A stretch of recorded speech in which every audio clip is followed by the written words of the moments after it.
নমস্কার, আমি সৌম্য ব্যানার্জি আর আপনারা দেখছেন রাইস ফেসবুক লাইভে আজকের বিশেষ অনুষ্ঠান mission WBCS 2019 post examination analysis. আজকে আমাদের এপিসোড 4। প্রথম দুটি এপিসোডে আমরা আলোচনা করেছি কম্পালসারি পেপারস নিয়ে এবং গতকাল আপনারা শুনেছেন আলোচনা optional subject anthropology, political science এবং বেঙ্গলি নিয়ে। আমাদের আজকের তিনটি অপশনাল সাবজেক্ট যেগুলো নিয়ে আমরা আলোচনা করব সেগুলি হলো হিস্ট্রি, সাইকোলজি এবং জিওগ্রাফি। প্রথমেই হিস্ট্রি এবং সাইকোলজি নিয়ে আমরা আলোচনা করব এবং তারপরে আসবে জিওগ্রাফি। হিস্ট্রি নিয়ে আলোচনার জন্য আমার সঙ্গে স্টুডিওতে রয়েছেন আমার বাঁদিকে শ্রী সুরজিৎ ঘোষ, রাইসের স্বনামধন্য শিক্ষক। আপনারা এর আগেও ওনাকে দেখেছেন বিভিন্ন ফেসবুক লাইভে। স্যার, অনুষ্ঠানে আপনাকে স্বাগত জানাই। নমস্কার। আমার ডান দিকে রয়েছেন পায়েল দাস, সাইকোলজি ডিপার্টমেন্টের স্বনামধন্য শিক্ষিকা, এবং আমরা সরাসরি আলোচনায় আসব। প্রথমেই হিস্ট্রি। স্যার, প্রথমে জানতে চাইবো যে এবছর পরীক্ষা কেমন হলো, পরীক্ষার্থীদের থেকে কি ফিডব্যাক পেলেন? হ্যাঁ, যারা পরীক্ষা দিয়েছে এবার তাদের কাছ থেকে যে ফিডব্যাকটা এসছে সেটা খুব ভালো ফিডব্যাক, এবং সবচেয়ে ম্যাটার অফ রিলিফ যেটা আমাদের কাছে সেটা হচ্ছে আমরা যে ক্লাসে যে প্রেডিকশনটা করেছিলাম যে এই টপিকসগুলো পড়ে গেলে এখান থেকে লেখা যাবে, সেই টপিকসগুলো থেকে প্রত্যেকটা থেকে প্রশ্ন এসছে, একদম starting from Indus valley civilization to একেবারে ওয়ার্ল্ড হিস্ট্রিতে যা যা প্রেডিকশন করা গেছিলো, যে টপিকসগুলো এবছরের জন্য ইম্পর্টেন্ট ছিল সবকটা থেকেই প্রশ্ন এসছে আমরা বলতে পারি। ঠিক এরকম একটা গুরুত্বপূর্ণ পরীক্ষায় সেটা খুব সত্যিই ম্যাটার অফ রিলিফ। অবশ্যই যেখানে অপশনাল একটা এতটা মার্কস ক্যারি করছে, যেখানে একটা ভাইটাল রোল প্লে করে 100 বার। হ্যাঁ, ঠিক। তো স্যার, আমরা যদি কোয়েশ্চেন পেপার নিয়ে আলোচনায় আসি তাহলে প্রথমেই পেপার 1 এর গ্রুপ এ, সেখানে এবার কি ধরনের প্রশ্ন হলো? গ্রুপ এতে যে প্রশ্নগুলো দিয়েছে সেগুলো মোটামুটি কেন বলবো, এগুলো একেবারেই প্রেডিক্টেবল প্রশ্ন যেগুলো এসছে। যেমন আমি এখানে দু একটা কোয়েশ্চেনের কথা একটুখানি তুলে ধরতে চাই। তার মধ্যে প্রথম যে প্রশ্নটা আমি এখানে তুলে ধরতে চাই, যেটা বহুবার পরীক্ষা এসছে, এবারও এসছে, যেটা একদম ফার্স্ট কোয়েশ্চেনটা, যে examine the importance of archaeology for the reconstruction of ancient Indian history. অর্থাৎ প্রত্নতাত্ত্বিক উপাদান আমাদের হিস্ট্রির রিকনস্ট্রাকশনের ক্ষেত্রে, রিবিল্ডিংয়ের ক্ষেত্রে আমাদের কি ভূমিকা পালন করেছে, এই ভূমিকাটার ওপর যে প্রশ্নটা দিয়েছে সেই প্রশ্নটা কিন্তু ভীষণভাবে একটা ইম্পর্টেন্ট প্রশ্ন। এবার এইটা কি হয়, খুব প্রেডিক্টেবল প্রশ্ন, একবার লিটারেরি সোর্স দিলে আর একবার আর্কিওলজিক্যাল সোর্স দেয়, এটা অল্টারনেট করে দেয়। সুতরাং এই আর্কিওলজিক্যাল সোর্স এটা এমন একটা কোয়েশ্চেন, এটা খুব কমন প্রশ্ন, এবং এই প্রশ্নটা আমার মনে হয় সমস্ত স্টুডেন্টসরাই ভালো লিখতে পেরেছে।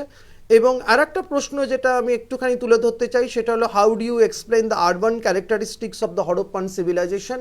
হরপ্পা সভ্যতার কোন কোন জায়গাগুলো আমাকে প্রমাণ করছে যে এটা একটা আরবান সিভিলাইজেশন, একটা নাগরিক সভ্যতা। এই ব্যাপারটা আমাদের কাছে ভীষণভাবে একটা খুব জানা প্রশ্ন, এবং সেখানে আমাদের লিখতে হয় মেনলি টাউন প্ল্যানিং কীরকম ছিল তাদের। আরও বিশেষ করে এই কোয়েশ্চেনটা কিন্তু মেনলি একটু টাউন প্ল্যানিংয়ের ওপর বেস করে আমাদের লিখতে হবে।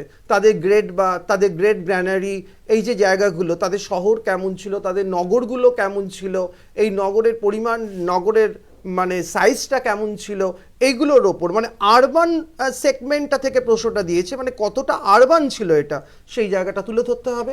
এটা একটা প্রশ্ন আমরা বলতে পারি।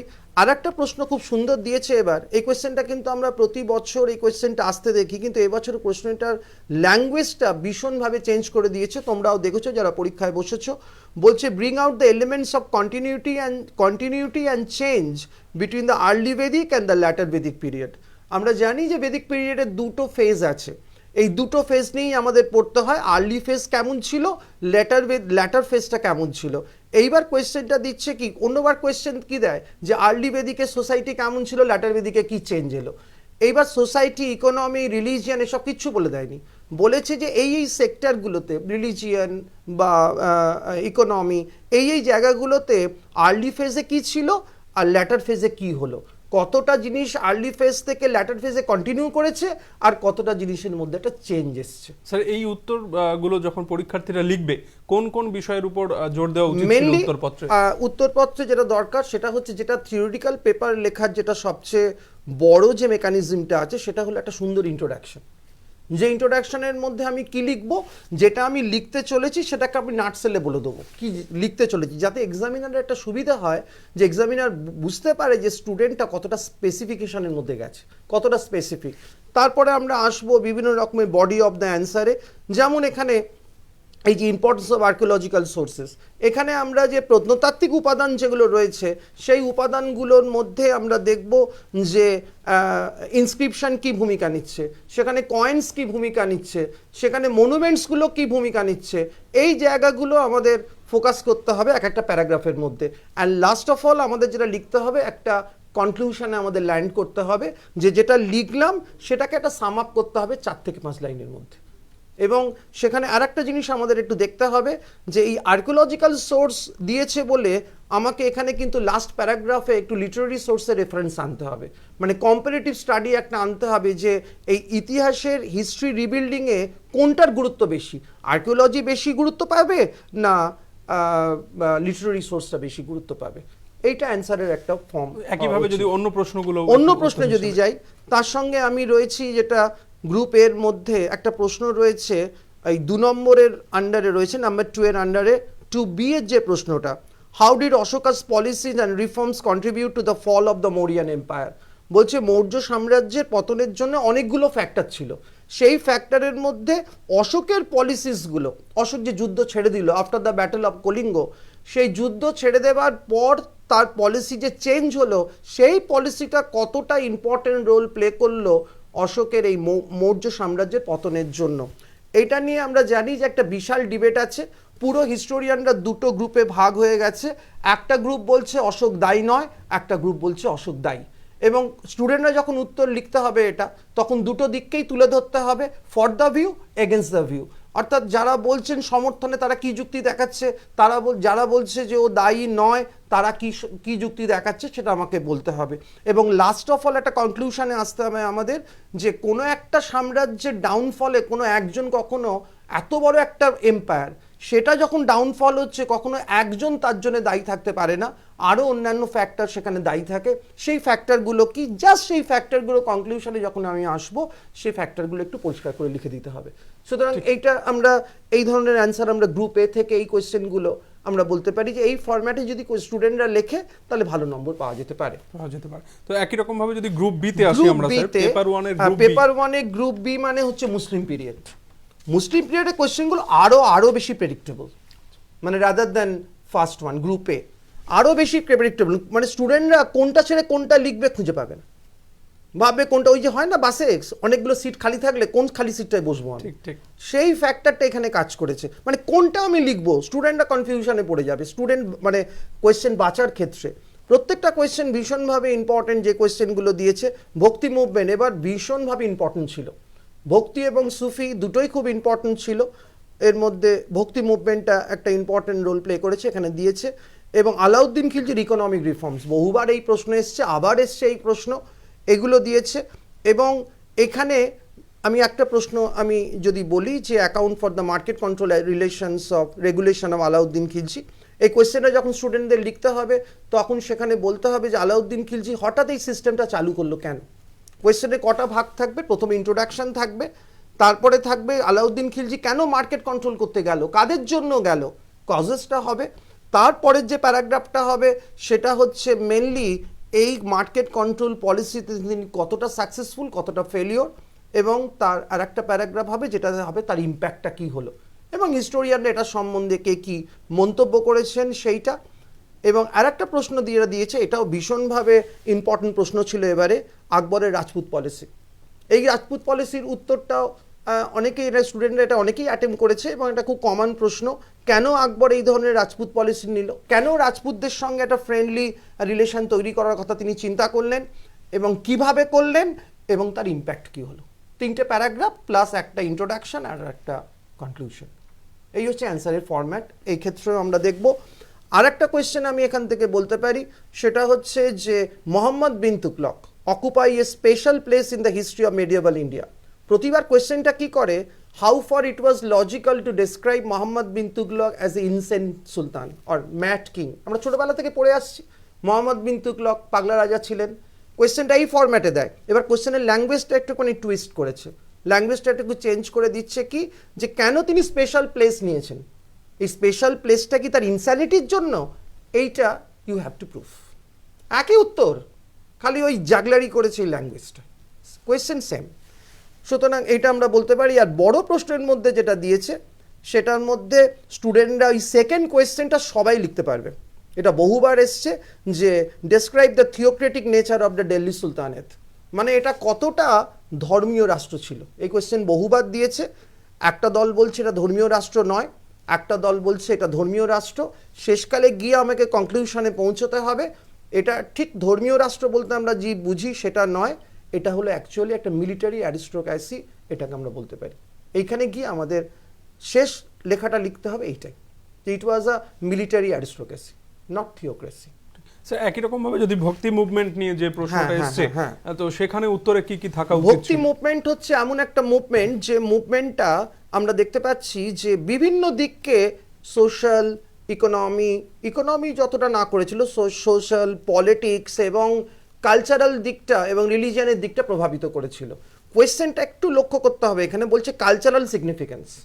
একটা কোনো সাম্রাজ্য বা কোনো ডাইনেস্টির কালচারাল সিগনিফিকেন্স বা কালচারাল লাইফ বলতে আমরা যেটা বুঝি তার মধ্যে কিন্তু ঢুকে যাবে কিন্তু সোসাইটি, একটা কালচারের মধ্যে সোসাইটিও কিন্তু আসবে, নিশ্চয়ই, খুব স্বাভাবিক। অবশ্যই। তার সঙ্গে কি আসবে? তার সঙ্গে রিলিজিয়ান আসবে। তার সঙ্গে কি আসবে? তার সঙ্গে আসবে আর্কিটেকচার, পেন্টিং, এগুলো আসবে। এই সেক্টরগুলোকে নিয়ে লিখতে হবে।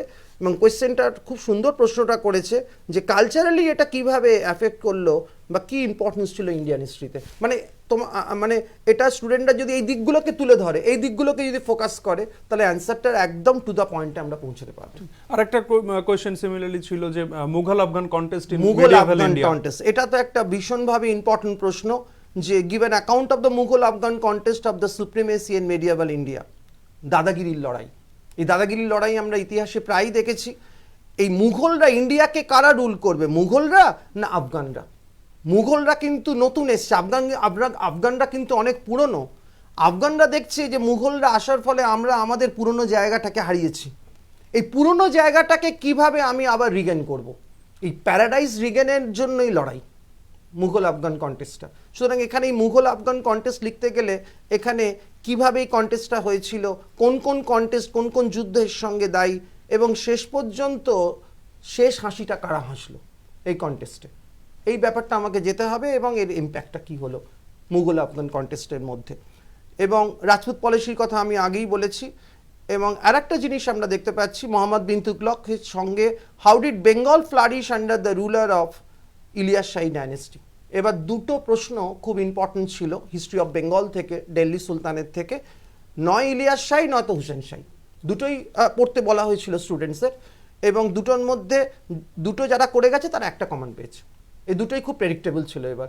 এবং ইলিয়াস শাহী ডাইনেস্টি এমন একটা ডাইনেস্টি যে ডাইনেস্টিতে হিস্ট্রি অফ বেঙ্গল একটা ভীষণভাবে ফ্লারিশ করেছিল, specially in the field of culture. এই জায়গাটাকে তুলে ধরতে হবে যে কোন দিকটা জন্য হিস্ট্রি অফ বেঙ্গলে ইলিয়াস শাহী ডাইনেস্টি বিখ্যাত হয়ে আছে, মানে কালচারাল সেক্টরটার দিকে এই জায়গাটা আমাদের দেখতে হবে। আর একটা কোয়েশ্চেন ছিল land revenue administration under the Mughals. এখানে স্টুডেন্টদের ল্যান্ড রেভিনিউ সিস্টেম মানে মেনলি কিন্তু এখানে আকবরকে হাইলাইট করতে হবে। আমরা মুঘল ল্যান্ড রেভিনিউ সিস্টেম, যিনি একটা বিপ্লব এনেছিলেন, রেভলিউশন এনেছিলেন ল্যান্ড রেভিনিউ সিস্টেমে, তিনি কিন্তু আকবর। এখানে কিন্তু এই প্রশ্নটার মধ্যে ম্যাক্সিমাম জায়গাটা জুড়ে থাকবে আকবর। এবং আকবরের স্টুডেন্টরা করেছে এটা জানে যে জাপ্তি সিস্টেম, তার বিভিন্ন যে সিস্টেমগুলো, তোডনমলের কথা, এই জায়গাগুলোতে আসবে ল্যান্ড রেভিনিউ অ্যাডমিনিস্ট্রেশনের ক্ষেত্রে। সুতরাং এই কোয়েশ্চেনগুলো কিন্তু, এই যে কোয়েশ্চেনটা এখানে কিন্তু আকবরকে হাইলাইট করতে হবে। আকবর কিন্তু এখানে একদম যাকে বলা হয় আকবরকে সামনে রেখেই কিন্তু কোয়েশ্চেনটা করা হয়েছে, কিন্তু আকবরের নামটা বলা হয়নি এবং তার আফটার এফেক্ট কি হলো। ঠিক একই রকম ভাবে স্যার যদি এসএ টাইপ কোশ্চেনে আমরা দেখি, এসএ টাইপ কোশ্চেনের মধ্যে যেটা এসছে তার মধ্যে এই যে কোয়েশ্চেনটা প্রোগ্রেস অফ মুঘল আর্কিটেকচার, এটাও ভীষণভাবে প্রেডিক্টেবল ছিল, বহু চর্চিত প্রশ্ন। মুঘল আর্কিটেকচার আমরা জানি মুঘল হিস্ট্রি আর্কিটেকচার ছাড়া হতে পারে না, মুঘল হিস্ট্রি লিটারেচার ছাড়া হতে পারে না।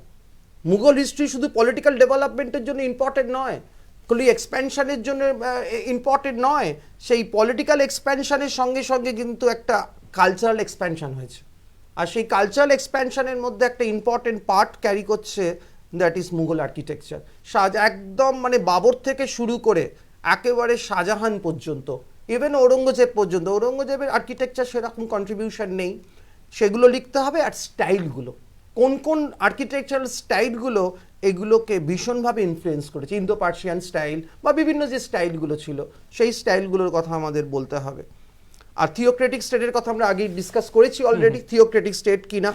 আর এই যে লাস্ট প্রশ্নটা দিয়েছি 18th সেঞ্চুরি ডিবেট, এই কোয়েশ্চেনটা এটা নতুন প্রশ্ন নয়, এটা আরেকবারও এসেছিল, রিপিট প্রশ্ন। 18th সেঞ্চুরি ডিবেট হচ্ছে ইন্ডিয়ান হিস্ট্রিতে একটা ডিবেট আমরা দেখতে পারি, যে ডিবেটটা হচ্ছে 1707 থেকে 1858। 1707 মানে the death of Aurangzeb. Aurangzeb মারা যাওয়ার পর অনেকে বলছেন যে টাইমটা এলো সেটা একটা ঘোর অমাবস্যা ইন্ডিয়ান হিস্ট্রিতে, একটা একদম অন্ধকারময় যুগ। যেসব মুঘলরা এলো তারা ভীষণভাবে incapable to rule the country, এবং সেই সুযোগ নিয়ে আমরা দেখতে পাচ্ছি আস্তে আস্তে ভারতবর্ষের মধ্যে বিভিন্ন ধরনের ইউরোপিয়ানরা আসছে, তারা তাদের রাইটকে তারা এস্টাবলিশ করার চেষ্টা করছে। এই যে ডিবেটটা, কেউ বলছে এটা অন্ধকারময় যুগ, কেউ বলছে এটা অন্ধকারময় যুগ নয়। এই যে হিস্টোরিয়ানদের মধ্যে ডিবেট, সেই ডিবেটটা নিয়ে প্রশ্ন। এটা যদি স্টুডেন্টরা অ্যাভয়েড করতে চায় কোনো অসুবিধে নেই, বাকি দুটো প্রশ্ন কিন্তু কমন ছিল। তো এইখানে একটা প্রশ্ন চলে আসে যে প্রিপারেশনের ক্ষেত্রে যারা WBCS মেইন অপশনাল পেপার নিয়ে পরীক্ষায় বসছে, নিশ্চয়ই তাদের একটা লং টার্ম ভিশন ছিল এবং প্রিপারেশন নিয়েই পরীক্ষায় বসছে। তো সেক্ষেত্রে আপনি কি মনে করেন, যেহেতু এটা descriptive paper, unlike compulsory papers, এটা ডেসক্রিপটিভ পেপার, তো এখানে ক্লাসরুম প্রিপারেশনের গুরুত্ব কতটা? দেখুন, ক্লাসরুম প্রিপারেশন তো একটা ইম্পর্টেন্ট রোল প্লে করছে, এখানে ভীষণভাবে ইম্পর্টেন্ট রোল প্লে করছে। কিছু কিছু কোয়েশ্চেন যেখানে রয়েছে যেগুলো কিন্তু শুধু মুখস্থ করলে হবে না, যেখানে একটুখানি কনসেপ্টের দরকার আছে, সেখানে একটু আলোচনার দরকার আছে।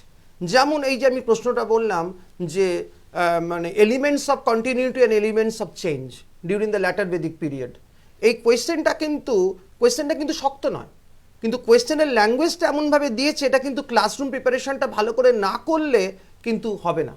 আর্লি বেদিক পিরিয়ড আর ল্যাটার বেদিক পিরিয়ড, এই দুটোর মধ্যে কি কি চেঞ্জ, কি কি কন্টিনিউয়েশন আছে, এগুলো পড়ানোর সময় ক্লাসে বলে দেওয়া হয় যে এই জায়গাগুলো চেঞ্জ আসছে, এই জায়গাগুলোতে চেঞ্জ আসছে না। পলিটিক্সে এই চেঞ্জ আসছে, কিংয়ের পজিশনটা কি হচ্ছে, ক্রমশ বাড়ছে, সেই প্যারালালি কমে যাচ্ছে। যে অ্যাসেম্বলিগুলো একসময় ইম্পর্টেন্ট রোল প্লে করেছে, রাজার রাজটাকে টেনে ধরেছিল, তারা আস্তে আস্তে আস্তে আস্তে মানে কি বলবো ডিফোকাসড হয়ে যাচ্ছে। এই যে চেঞ্জগুলো, এই যে ছোট ছোট জিনিসগুলো, এগুলো কিন্তু বোঝার জিনিস। হিস্ট্রি মানেই কিন্তু মুখস্থ তো বটেই, কিন্তু মুখস্থর থেকেও বড় কথা হচ্ছে এখন কিছু কিছু কোয়েশ্চেন যেগুলো দিচ্ছে সেগুলো কিন্তু সোজা প্রশ্ন দেখলে মনে হবে, কিন্তু একটু কনসেপ্ট কাজ করে। এই কনসেপ্টগুলোই কিন্তু ক্লাস লেকচারিংয়ে বা ক্লাস নোটসে একটা ইম্পর্টেন্ট, ক্লাস ডিসকাশিং একটা ইম্পর্টেন্ট রোল প্লে করছে। ক্লাসরুম প্রিপারেশন নিয়ে যারা পরীক্ষা দিতে গেছে তারা অনেকটাই অ্যাডভান্টেজ পেয়েছে, এবং তাদের কাছে ছবিটা ফ্রেমওয়ার্কটা পুরো পরিষ্কার। একই রকম ভাবে লেখন শৈলীটা, লেখন শৈলী এটা একটা বিরাট ফ্যাক্টর। একটা থিওরিটিক্যাল পেপারে আমি লিখতে বসলাম, পাতার পর পাতা লিখে যাচ্ছে, প্রেজেন্টেশনটা টাইম দেখছি না কতটা টাইম রয়েছে, এবং আমাকে পুরোপুরি অঙ্কের মতো এরিথমেটিক্যাল একটা ক্যালকুলেশন করে নিতে হবে যে এতগুলো প্রশ্ন আমাকে লিখতে হবে, আমার হাতে কিন্তু টাইম গিভেন কত আছে সেটা দেখে নিতে হবে, নিয়ে একদম টোটালি একটা ডিভাইড করে আমাকে দেখে নিতে হবে একটা কোয়েশ্চেনের পেছনে আমি কতটুকু টাইম স্পেন্ড করতে পারবো। একটু যদি এদিক ওদিক হয়ে যায় গেল। এখানে কিন্তু পাস মার্কস যেহেতু নেই, সেখানে কিন্তু এখানে কোয়েশ্চেনগুলো কিন্তু অ্যাটেম্প করতে হবে। কোয়েশ্চেন যদি অ্যাটেম্প না করা যায় তাহলে কিন্তু প্রবলেম আছে। একজন দেখা গেল 6টা প্রশ্নই অ্যাটেম্প করলো, একজন 4টে প্রশ্ন অ্যাটেম্প করে এলো, দেখা গেল ওই যে 6টা প্রশ্ন করলো, এই 2টো প্রশ্নে কিন্তু বেরিয়ে গেল আগে কম্পিটিশন। সুতরাং সেক্ষেত্রে এখানে কিন্তু 6টা প্রশ্ন লিখতে তো হবেই, এবং যে কটা আছে দিতে বলেছে উত্তর, এবং সেগুলো কিন্তু ব্যালেন্স উত্তর হওয়া দরকার। মানে কিভাবে লিখবো, কতটা লিখবো, কতক্ষণে লিখবো। এবং কিছু কিছু আমাদের মধ্যে একটা ট্রেন্ড আছে, দেখা গেল যেটা খুব ভালো করে মুখস্থ করে রেখেছি তার পেছনে অর্ধেক টাইম দিয়ে দিলাম, দেখা গেল অর্ধেক টাইম ওখানেই শেষ হয়ে গেল। পরে যে জিনিসগুলো আমাকে লিখতে হবে সেগুলো আমি জাস্ট ওই পয়েন্টগুলো দিয়ে চলে এলাম। তার মানে কি হলো, টোটালি একটা ডিসব্যালেন্স হলো ব্যাপারটা। এই ডিসব্যালেন্স ব্যাপারটা কিন্তু একটা বিরাট একটা ফ্যাক্টর কাজ করে, একটা নেগেটিভ হয়ে ওঠে পরীক্ষার ক্ষেত্রে, যেখানে কিন্তু নম্বরটা কমে যেতে পারে। এবং এটা অভ্যাস গড়ে তোলার ব্যাপার, হঠাৎ করে একদিনে সম্ভব নয়। এই অভ্যাস গড়ে তোলার ক্ষেত্রে একজন স্টুডেন্টকে ভীষণভাবে প্র্যাকটিস করতে হবে। একদম টাইম ম্যানেজমেন্ট হচ্ছে, আমি মনে করি টাইম ম্যানেজমেন্ট হিস্ট্রির একটা ইম্পর্টেন্ট পার্ট। কোয়েশ্চেন কমন আসবেই, কিন্তু টাইম ম্যানেজমেন্টের জন্য দেখা যায় অনেক স্টুডেন্ট এসে বলে স্যার সব কোয়েশ্চেন কমন পেয়েছিলাম কিন্তু টাইমে পারলাম না। একদম মানে জানা কথা, সবাই এসে এই কথাটা বলে। সেই জন্য প্রথম দিন থেকে ফ্রম দ্য মানে ডে 1 সবাইকে চেষ্টা করা উচিত কি টাইম ম্যানেজমেন্টটাকে মাথায় রাখা, এবং কতটা প্রশ্ন আমি লিখতে পারবো, আমার টাইম কতটা লাগছে, এই ব্যাপারটা কিন্তু দেখে নিতে হবে। আর ওই ফরম্যাট তো রয়েছে, আমি আগেই বললাম, বডি অফ দ্য অ্যান্সার, প্রথমে introduction, body of the answer, conclusion, একেবারে জানা মেকানিজম। এই মেকানিজমটা খাটালেই আমার মনে হয় নম্বর ভালো আসবে। ঠিক, এবার একটু স্যার আমরা পেপার 2 নিয়ে আলোচনায় আসব। পেপার প্রথমে 2 তে আমরা আসব। পেপার 2 গ্রুপ এ মানে আমাদের সেই মডার্ন ইন্ডিয়ান হিস্ট্রি, যার মধ্যে ইন্ডিয়ান ফ্রিডম স্ট্রাগল রয়েছে। আমি আগেই বলে দিই, এই কোয়েশ্চেনের মধ্যে কিন্তু এবার কিছুটা চেঞ্জ আমরা দেখতে পাচ্ছি রিগার্ডিং ফরম্যাট। এই ফরম্যাটের চেঞ্জটা কোথায়? এই ফরম্যাটের চেঞ্জটা আমরা দেখছি এবার গ্রুপ এ বলুন, গ্রুপ বি বলুন, সব জায়গাতেই আমরা দেখতে পাচ্ছি যে এখানে কোয়েশ্চেনটাকে একই প্রসঙ্গ দুটো পার্টে ভাগ করে দিয়েছে, দুটো পার্টে ভাগ করে কোয়েশ্চেন আসছে। এটা একটা নতুন ট্রেন্ড আমরা দেখতে পাচ্ছি। আমার মনে হয় এতে অনেক বেশি স্পেসিফিক হওয়া যায় এবং কোয়েশ্চেন সেটার কি বলছে, কোন জায়গাটা থেকে লাইট ফেলতে বলছে, সেটা আমরা বুঝতে পারি। মার্কস ক্যারি করতে শুরু করে প্রত্যেকটা, মানে বেশিরভাগ কোয়েশ্চেনে কিন্তু ভেঙে দিয়েছে। যেমন একটা কোয়েশ্চেন দিয়েছে, which factors would you attribute to the Anglo French conflict in India. তার সঙ্গে দিয়ে দিয়েছে why the French war defeated. অর্থাৎ আপনাকে শুধু বললো না যে what are the causes of the Anglo French rivalry, ওই কোয়েশ্চেনটা উত্তর লেখার সময় কিন্তু এই ডিফিট, কেন ডিফিট হলো ফ্রেঞ্চরা, সেটা কিন্তু লিখতে হবে, কিন্তু ওখানে বলে দেওয়া থাকে না। অনেক স্টুডেন্ট কি করে, এই পার্টটা বাদ দিয়ে চলে যায়, কিন্তু এখানে তো বাদ দেওয়ার জায়গা নেই, এখানে তো পরিষ্কার বলে দিয়েছে যে why the French war defeated. মানে প্রত্যেক স্টুডেন্টকে এই পার্টটাও লিখতে হচ্ছে। আনসারের একটা ক্লিয়ার ডিরেকশন পাওয়া যাচ্ছে, ক্লিয়ার একটা ডিরেকশন পাওয়া যাচ্ছে যে এই জিনিস চেয়েছে, আমি এই জিনিস বলবো। সুতরাং এখানে একটা ইম্পর্টেন্ট রোল প্লে করছে এই ব্যাপারটা। স্যার বাকি প্রশ্নগুলো আমি দিই। Why was the Western education introduced in India, East India Company? What role did Bentinck and Macaulay play in it? Western education, development of Western education একটা ইম্পর্টেন্ট রোল প্লে করেছে এখানে।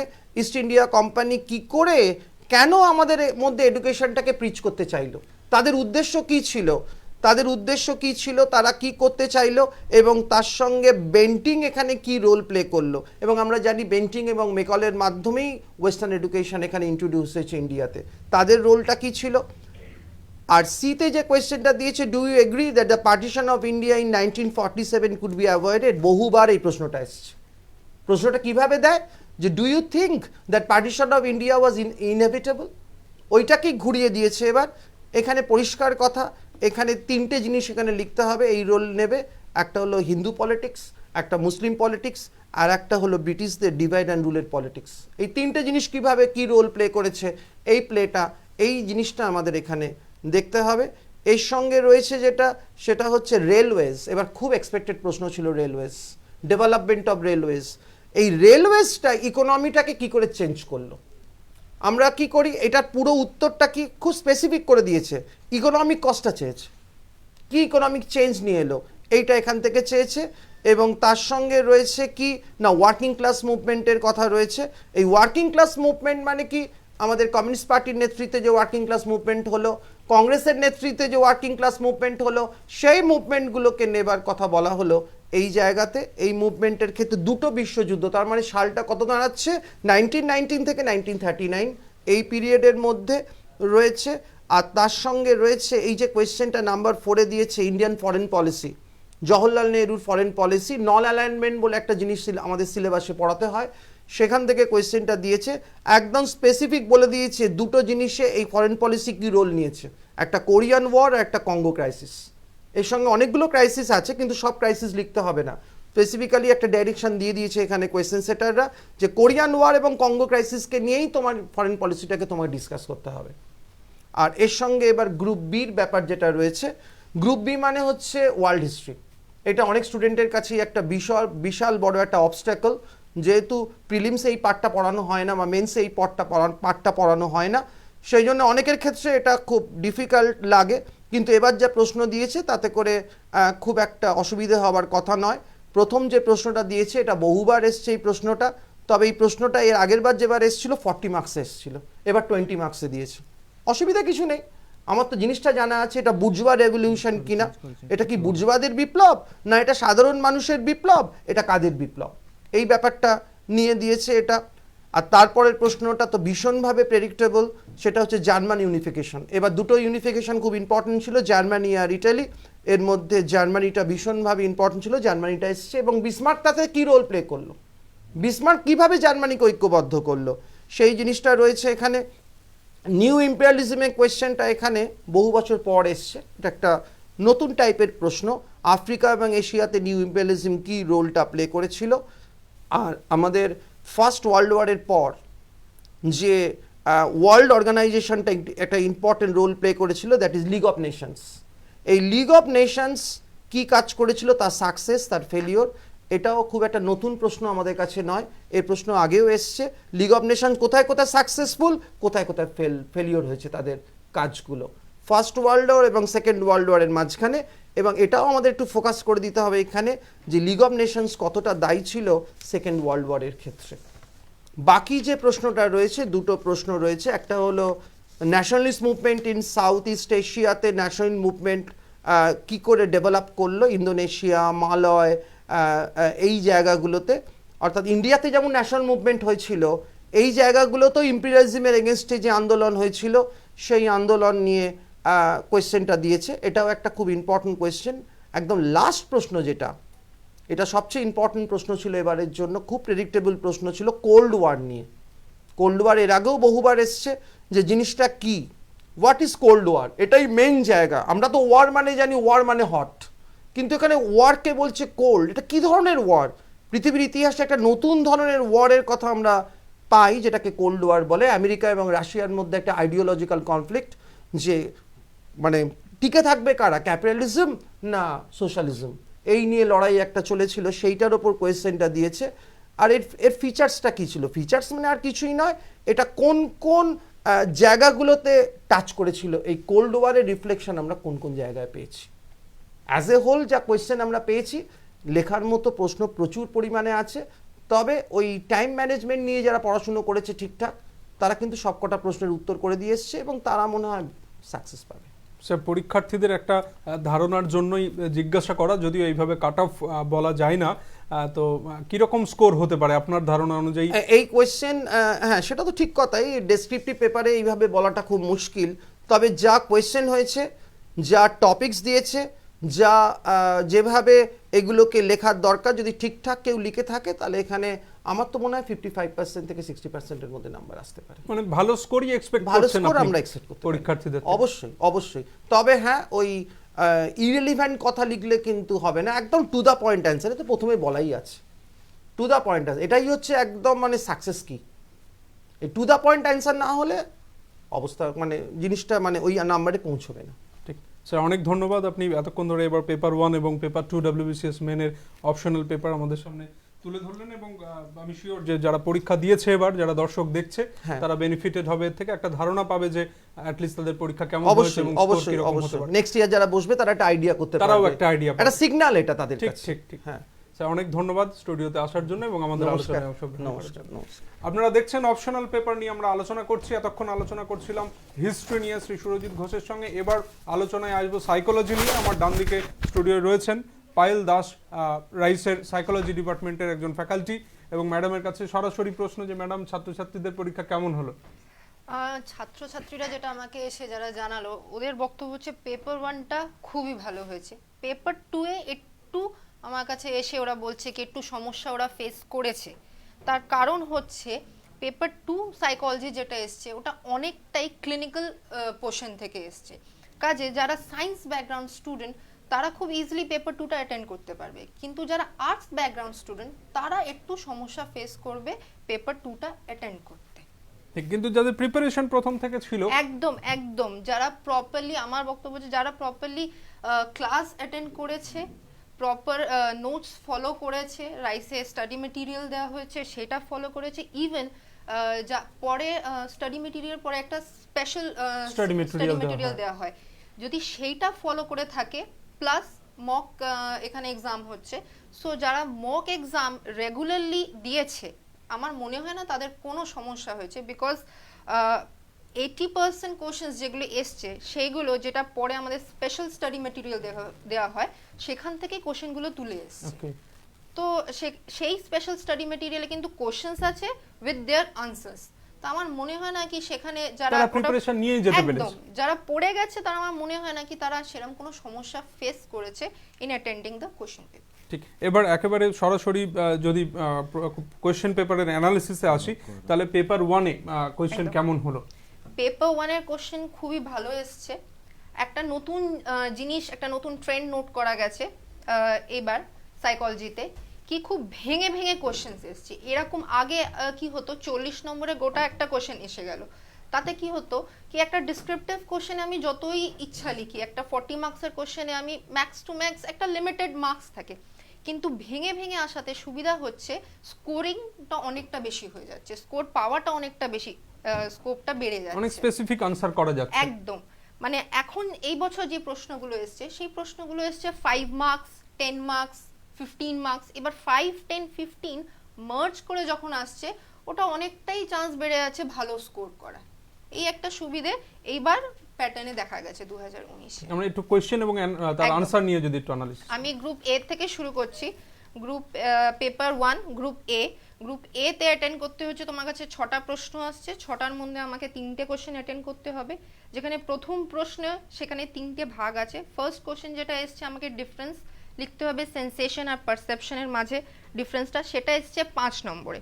5 নম্বরে এসছে, তার মানে হচ্ছে আমাকে কম করেও 5টা পয়েন্ট আমাকে অ্যাটেন্ড করতে হচ্ছে। এটা আমি যদি অ্যাটেন্ড করি, যেহেতু ডিফারেন্স এসছে, এটা বেটার হবে আমি একটা কলাম সেন্সেশনে লিখবো, একটা কলাম পারসেপশন, দুটো কলাম তৈরি করব, আর সেখানে লাইন টেনে টোটাল 5টা পয়েন্ট আমি যদি লিখি, টোটাল 5 মার্কস আছে, তাহলে সেখানে মোটামুটিও 3.5 মার্কস, মানে 3, 3.5 মোটামুটি এরকম স্কোর তোলা যেতে পারে। এবার বি পার্ট যেটা এসছে, what is depth perception, discuss in this context the monocular and binocular cues of depth perception. এবার মনোকুলার আর বায়োনোকুলার কিউজের আন্ডার আমরা কতগুলো আপনার লিনিয়ার পার্সপেক্টিভ, এরিয়ার পার্সপেক্টিভ, এরম জাতীয় কতগুলো আমরা পয়েন্ট করেছিলাম, সেই পয়েন্টগুলো আমাকে এখানে এক্সপ্লেন করতে হবে উইথ এক্সাম্পলস। এবার সাইকোলজিতে মার্কস তোলা সব থেকে একটা বেস্ট ওয়ে হচ্ছে, সেটা হচ্ছে আমরা যদি আনসার্সগুলো এক্সাম্পলস দিয়ে বোঝাই, রিয়েল লাইফ এক্সাম্পল, এরকম কিছু নাকি Application। একদম, কি ওটা আমার রিয়েল লাইফে, এই সাইকোলজির এই পোর্শনটা আমার কিরম ভাবে আমার রিয়েল লাইফে কাজে লাগছে, তাহলে মার্কস করা, স্কোর করাটা অনেকটাই সুবিধে হয়ে যায়। বা সি পার্টে চলে আসছি, enumerate with suitable examples the laws of perceptual organization। এই কোশ্চেনটা একটু ঘুরিয়ে এসছে, মানে কোশ্চেনটা ডাইরেক্টলি জিজ্ঞেস করেনি কি explain form perception. Form perception এই কোশ্চেনটা একটু ঘুরিয়ে এসছে, এখানে আমাকে কিন্তু পুরোপুরি ফর্ম পারসেপশনটাই লিখতে হতো, ফিগার অ্যান্ড গ্রাউন্ড থিওরি, তারপরে প্রক্সিমিটি, সিমিলারিটি, কন্টিনিউটি। এখানে যদি আমি এই পয়েন্টগুলো লিখে থাকি উইথ ডায়াগ্রাম, কেন প্রত্যেকটার সাথে একটা ডায়াগ্রাম ছিল, প্রক্সিমিটি কি, এখানে বলেছে এক্সাম্পল। এক্সাম্পল বলতে আমাকে প্রত্যেকটি পয়েন্টের সাথে কিন্তু একটা করে ডায়াগ্রাম আমাকে করতে হবে, প্রক্সিমিটি কি, একদম। এবার আমি কোশ্চেন নাম্বার 2 এ চলে আসছি। কোশ্চেন নাম্বার 2 এ এসছে, what do understand by IQ and DIQ. এবার এই আনসারটা কোশ্চেনটা এসছে 10 মার্কসের। 10 মার্কস, দ্যাট মিনস দুটো পয়েন্ট আমাকে জিজ্ঞেস করেছে আইকিউ আর ডিআইকিউ, আমি যদি এটা ভেঙে দিই, তার মানে হচ্ছে 5 মার্কস ইচ।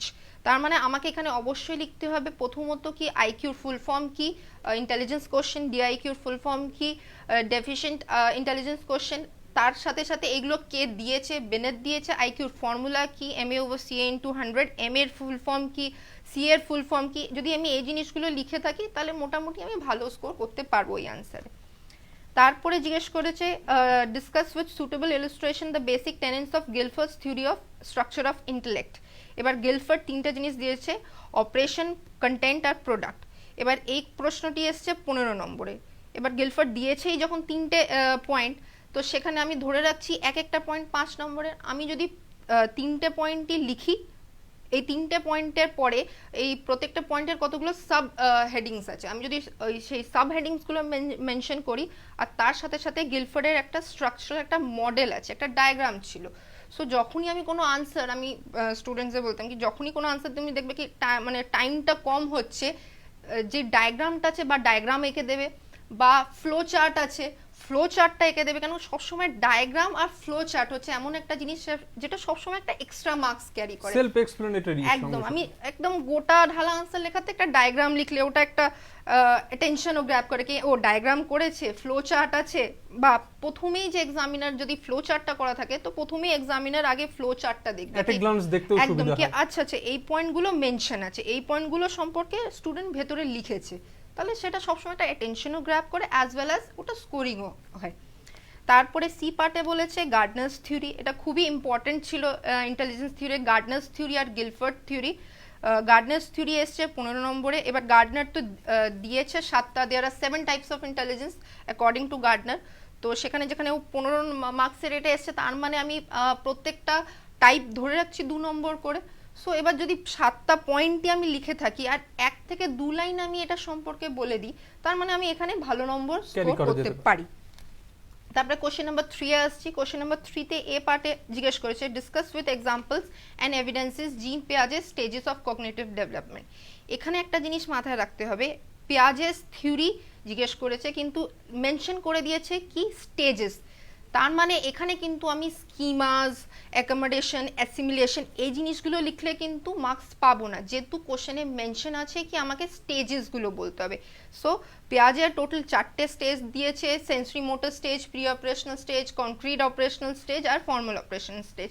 এই 4টে স্টেজ আমাকে মেনশন করতে হবে, তাদের বয়স সীমাটা মেনশন করতে হবে 0 to 2, 2 to 7, 7 to 11 and 11 onwards একদম।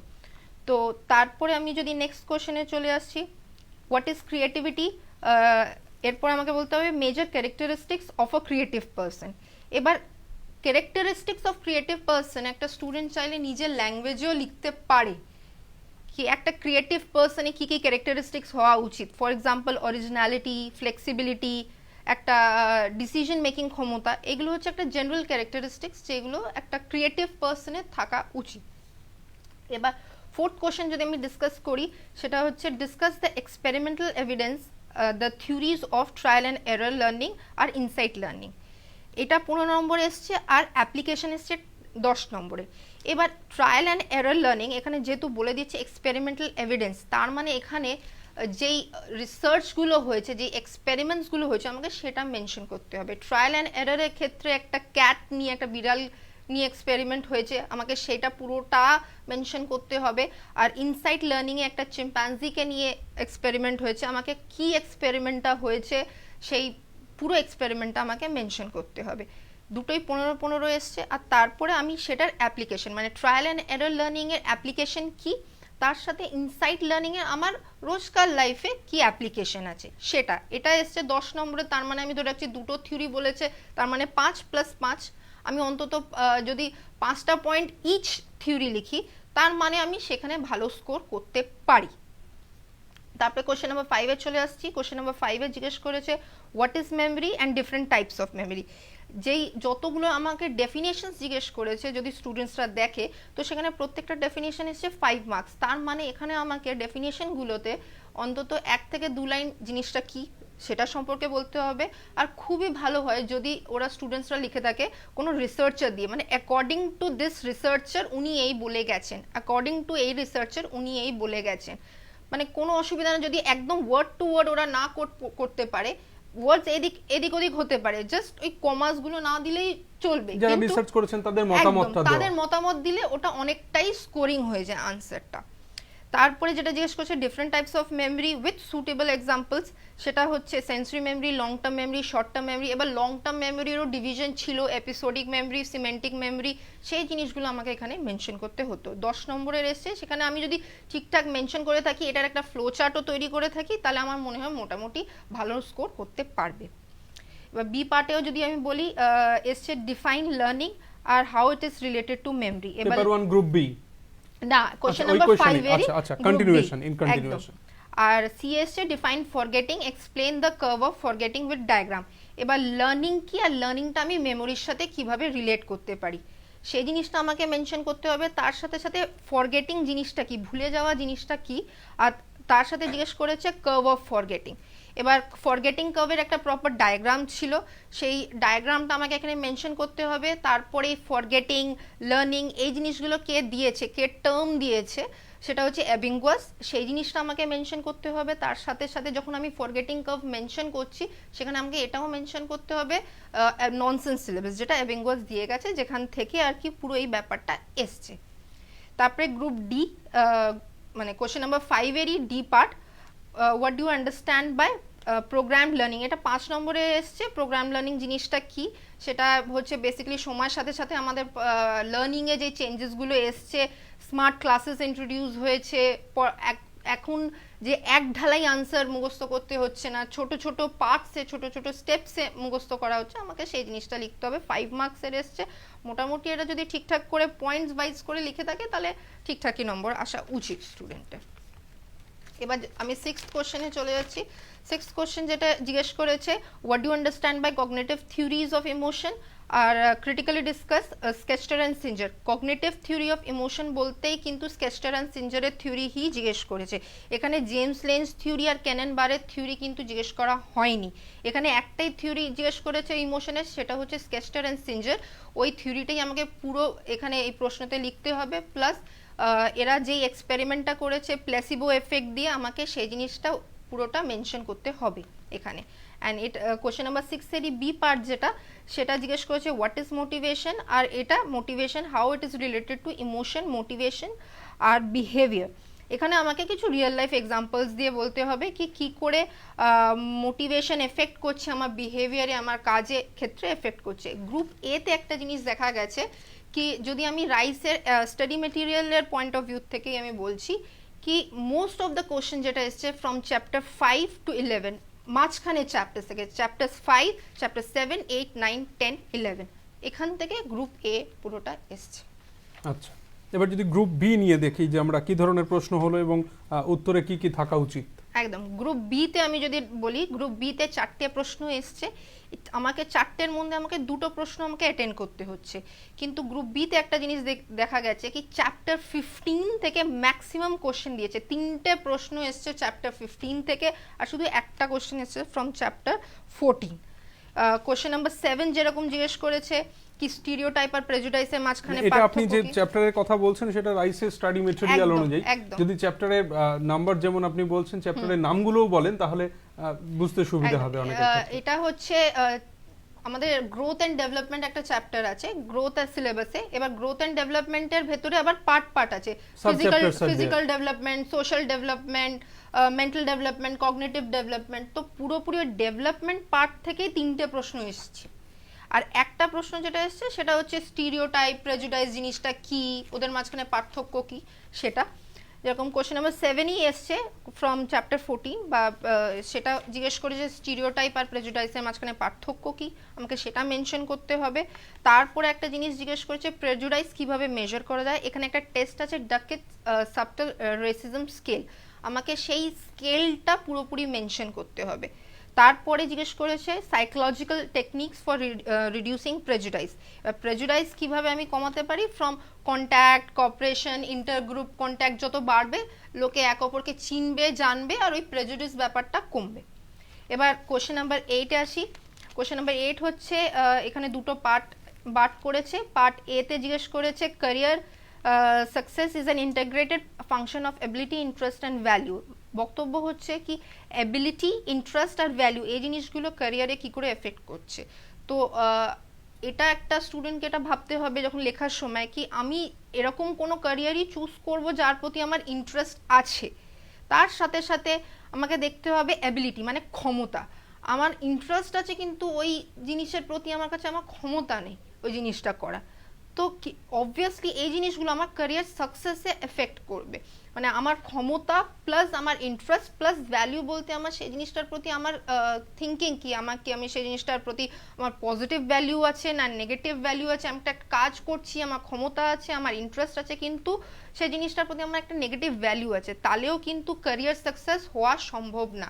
সেই জিনিসটাকে আমাকে এই আনসারে মেনশন করতে হবে। তারপরে বি পার্টে যেটা জিজ্ঞেস করছে Kohlberg stage of moral development, এটা অত্যন্ত ইম্পর্টেন্ট কোশ্চেন ছিল। এইবারে কোহেলবার্গ স্টেজে আমাকে pre conventional stage, conventional stage আর পোস্ট কনভেনশনাল স্টেজ মেনশন করতে হবে। রিওয়ার্ড আর পানিশমেন্টের কি রোল, একটা বাচ্চাকে রিওয়ার্ডের করলে আমি কি শেখাতে পারি, থ্রু পানিশমেন্টের কি শেখাতে পারি, রিওয়ার্ড আর পানিশমেন্টের ভূমিকা, এই ব্যাপারগুলো এখানে মেনশন করতে হবে। তারপরে কোশ্চেন নাম্বার 9 যেটা এসছে জিজ্ঞেস করেছে সোশ্যাল ডেভেলপমেন্ট কি হয়, হোয়াট ইজ সোশ্যাল ডেভেলপমেন্ট, আর সোশ্যাল ডেভেলপমেন্টের characteristics from middle childhood up to the end of adolescence জিজ্ঞেস করেছে। তার মানে কি, আমার এখানে 2টো স্টেজ হয়, প্রি গ্যাং স্টেজ আর গ্যাং স্টেজ। যেহেতু জিজ্ঞেস করেছে অ্যাডোলেসেন্স স্টেজ, তার মানে that is a gang stage. Gang stage মানেই হচ্ছে বন্ধু বান্ধবের সার্কেল, নতুন বন্ধু বান্ধব হচ্ছে, আমি একটা গ্রুপে রয়েছি। এবার আমাকে মেনশন করতে হবে কি সোশ্যাল ডেভেলপমেন্টের কি কি ক্যারেক্টারিস্টিক এই স্টেজে হচ্ছে, মানে এই স্টেজের বাচ্চা, গ্যাং স্টেজের বাচ্চাটা কি শিখছে, শেয়ারিং শিখছে, মিলেমিশে থাকা, ইন্ডিপেন্ডেন্সি শিখছে, অ্যাডজাস্টমেন্ট শিখছে, প্রবলেম সলভিং তার ক্ষমতা হচ্ছে, কমিউনিকেশন স্কিলস, এই পয়েন্টগুলো আমাকে এখানে মেনশন করতে হবে। তার সাথে সাথে রোল অফ স্কুল জিজ্ঞেস করেছে, স্কুলের কি ভূমিকা এখানে আছে সোশ্যাল ডেভেলপমেন্ট শেখানোতে। তারপরে চলে আসছি লাস্ট কোশ্চেন, কোশ্চেন নাম্বার 10। এখানে জিজ্ঞেস করেছে what do understand by the term puberty আর অ্যাডোলেসেন্ট। এটা 10 নম্বরে এসছে, তার মানে আমি ধরে রাখছি পিউবার্টি 5, অ্যাডোলেসেন্স 5। এখানে আগে আমাকে মেনশন করতে হবে puberty is basically physical changes যেগুলো অ্যাডোলেসেন্সে হচ্ছে, আর অ্যাডোলেসেন্স হচ্ছে basically a period of psychological আর সোশ্যাল ট্রানজেকশন। এই অ্যাডোলেসেন্ট হচ্ছে জাস্ট সাইকোলজিক্যাল আর সোশ্যাল চেঞ্জেস যেগুলো হচ্ছে ফ্রম একটা চাইল্ডহুড স্টেজ থেকে যখন একটা বাচ্চা অ্যাডাল্টহুডে যাচ্ছে তখন যে চেঞ্জেসগুলো হচ্ছে আমাকে সেই জিনিসগুলো মেনশন করতে হবে, কিন্তু পিউবার্টি কিন্তু শুধু ফিজিক্যাল চেঞ্জেসগুলো মেনশন করতে হবে আমাকে। তারপরে জিজ্ঞেস করেছে কি ফিজিক্যাল আর emotional development of the child during this phases, এই ফেজে আমার কি কি ফিজিক্যাল ডেভেলপমেন্ট হচ্ছে মানে অ্যাডোলেসেন্ট স্টেজে, সেখানে আমি মেনশন করব changes in size, proportion, development of primary and secondary sex organs। আর ইমোশনাল স্টেজ যেহেতু অ্যাডোলেসেন্ট স্টেজকে একটা স্টেজ বলে period of storm and stress, তো এই স্টেজে দেয়ার আর হাই চান্সেস যখন ডিপ্রেশন হতে পারে, তো আমাকে সেই জিনিসটা এখানে মেনশন করতে হবে। আর এটা হার্ডলি আসছে 10 মার্কস, 10 মার্কসের এসছে। আর তারপরে মেনশন করেছে রোল অফ পেরেন্টস। তো পেরেন্টসের কি ভূমিকা, কেন যখন একটা বাচ্চা আমি জানি কি অ্যাডোলেসেন্ট স্টেজে একটা খুব হাই চান্সেস তার ডিপ্রেশন হতে পারে, তাহলে এখানে পেরেন্টস কি ভূমিকা প্লে করছে কি যাতে তার বাচ্চার ডিপ্রেশনের দিকে না যায়। এটা গেল পেপার 1। পেপার 1 এর আলোচনা। তো এই পেপার 2 এর আলোচনায় আমরা আসবো, তার আগে বলি ম্যাডাম, জিজ্ঞেস করি আপনার কাছে যে যারা ক্লাসরুম প্রিপারেশন নিয়ে এবার পরীক্ষা দিতে গেল তারা কতটা অ্যাডভান্টেজিয়াস পজিশনে ছিল। আমি শুরুতেই তাই মেনশন করলাম কি ক্লাসরুম প্রিপারেশন কিন্তু খুবই দরকার, কারণ এই যে কোশ্চেনগুলো পেপার 1-এ এসছে সবকটা কোশ্চেন কিন্তু ক্লাসে ডিসকাস করানো হয়েছে, যেরকম কোহেলবার্গের থিওরি, পেঁয়াজের থিওরির একটা প্যাটার্ন নোট করা গেছে, অল্টারনেটিভ ইয়ার্স রিপিট হয়েছে, এক বছর এসছে এক বছর আসেনি, এক বছর এসছে এক বছর আসেনি, কিন্তু এই যে প্যাটার্নটা কোন কোশ্চেনগুলো ইম্পর্টেন্ট কোনগুলো আসতে পারে শুধু আমি পেঁয়াজের থিওরি জানলেই আমার হয়ে যাবে না। আসলে কি হচ্ছে, what is sensory motor stage, আমি জিনিসটা জানি কিন্তু কি সেন্সরি মোটর স্টেজে অ্যাকচুয়ালি কি কি চেঞ্জেস হচ্ছে, কি কি চেঞ্জেস বাচ্চার মধ্যে দেখা দিচ্ছে, তো সেই জিনিসটা একটা ডিটেলিং আমি যদি না জানি তার জন্য তো আমার ক্লাসরুম প্রিপারেশন দরকার। এছাড়া পড়া মানে আমার বোঝানো ছাড়া আমি সাইড বাই সাইড যেটু ক্লাস টেস্ট হচ্ছে, তো একবারে কারোর পক্ষে সম্ভব না কি আমি একদম পুরো গোটা 15টা চ্যাপ্টার আমি একদম পড়ে আমি পরীক্ষা দেব। সেখানে যখন কেউ স্টুডেন্ট যদি রেগুলার ক্লাস অ্যাটেন্ড করেছে, সাইড বাই সাইড যে ক্লাস টেস্টগুলো হয়েছে মানে দুটো করে চ্যাপ্টারের টেস্ট যে স্টুডেন্টরা দিয়েছে, দুটো করতে করতে একবারে পুরো 15টা চ্যাপ্টারে গোটা পেপার 1-এর টেস্ট দিয়েছে, তাতে কি হয়েছে একটু করে করতে করতে ওদের পুরো পরীক্ষাটা পুরো পেপারটা নিজে নিজে মানে পুরোটাই প্রিপেয়ার্ড হয়ে গেছে, ফরম্যাট অফ দ্য আনসার কেমন হওয়া উচিত সেগুলো। এবার যখন তুমি একটা কোনো টিচারের কাছে যখন এমনটা চেক করানো হচ্ছে তখন সে বুঝতে পারছে তার ত্রুটিগুলো কি, মানে আনসারটা কিরমভাবে আরও আমি চেঞ্জ করতে পারি যাতে আমি বেশি মার্কস নম্বর তুলতে পারি, কিরমভাবে ওটা প্রেজেন্ট করা উচিত যাতে আমার নম্বর আরও বেশি ওঠে, সেই জিনিসগুলো ক্লাসে ডিসকাস হচ্ছে। তো যে রেগুলার ক্লাস ফলো করছে, ক্লাসে এসছে, নোটস ফলো করেছে, মক টেস্ট দিচ্ছে, ক্লাস টেস্ট দিচ্ছে, তার আমার মনে হয় না কি কোশ্চেন অ্যাটেন্ড করতে তার কোনো সমস্যা দেখা দেবে। ঠিক ম্যাম, একই রকম ভাবে পেপার 2 নিয়ে আমরা আলোচনায় আসবো এবং খুব গুরুত্বপূর্ণ প্রশ্নগুলো আলোচনা করার জন্য বলবো আপনাকে। একদম। এবার পেপার 2-এ আমি যেটা আগেই বললাম, পেপার 2-এ অনেকটাই পেপার 2 বেসিক্যালি আমাদের 3টে জিনিস থাকে, একটা হচ্ছে ক্লিনিক্যাল সাইকোলজি, ইন্ডাস্ট্রিয়াল সাইকোলজি আর রিসার্চ মেথোডোলজি, কিন্তু পেপার 2-এ গ্রুপ এতে একটা জিনিস দেখা গেছে পুরো গ্রুপ এ ধরে একদম পুরো ক্লিনিক্যাল সাইকোলজির থেকেই প্রশ্নগুলো এসছে, আর গ্রুপ বিতে ইন্ডাস্ট্রিয়াল সাইকোলজির একটা এসছে আর রিসার্চের থেকেও একটা এসছে। তো গ্রুপ এতেও সেম 5টা প্রশ্ন এসছে, 5টার মধ্যে 3টে প্রশ্ন অ্যাটেন্ড করতে হবে। এখানে ফার্স্ট কোশ্চেনই one of the most important question in psychology, শুধু পেপার 2 বলবো না, সেটা হচ্ছে সিগমন্ড ফ্রয়েড রিলেটেড কোশ্চেন। সেটা বারবার করে বলা হয়েছে কি ফ্রয়েডকে ছেড়ে যাবে না, সেই প্রশ্নটি এসছে, ফ্রয়েডকে ছেড়ে সাইকোলজি হয় না একদম, because he is the father of psychology, so ফ্রয়েডকে ছেড়ে কোশ্চেন পেপার তৈরি করাই যাবে না, এরকম একটা ব্যাপার।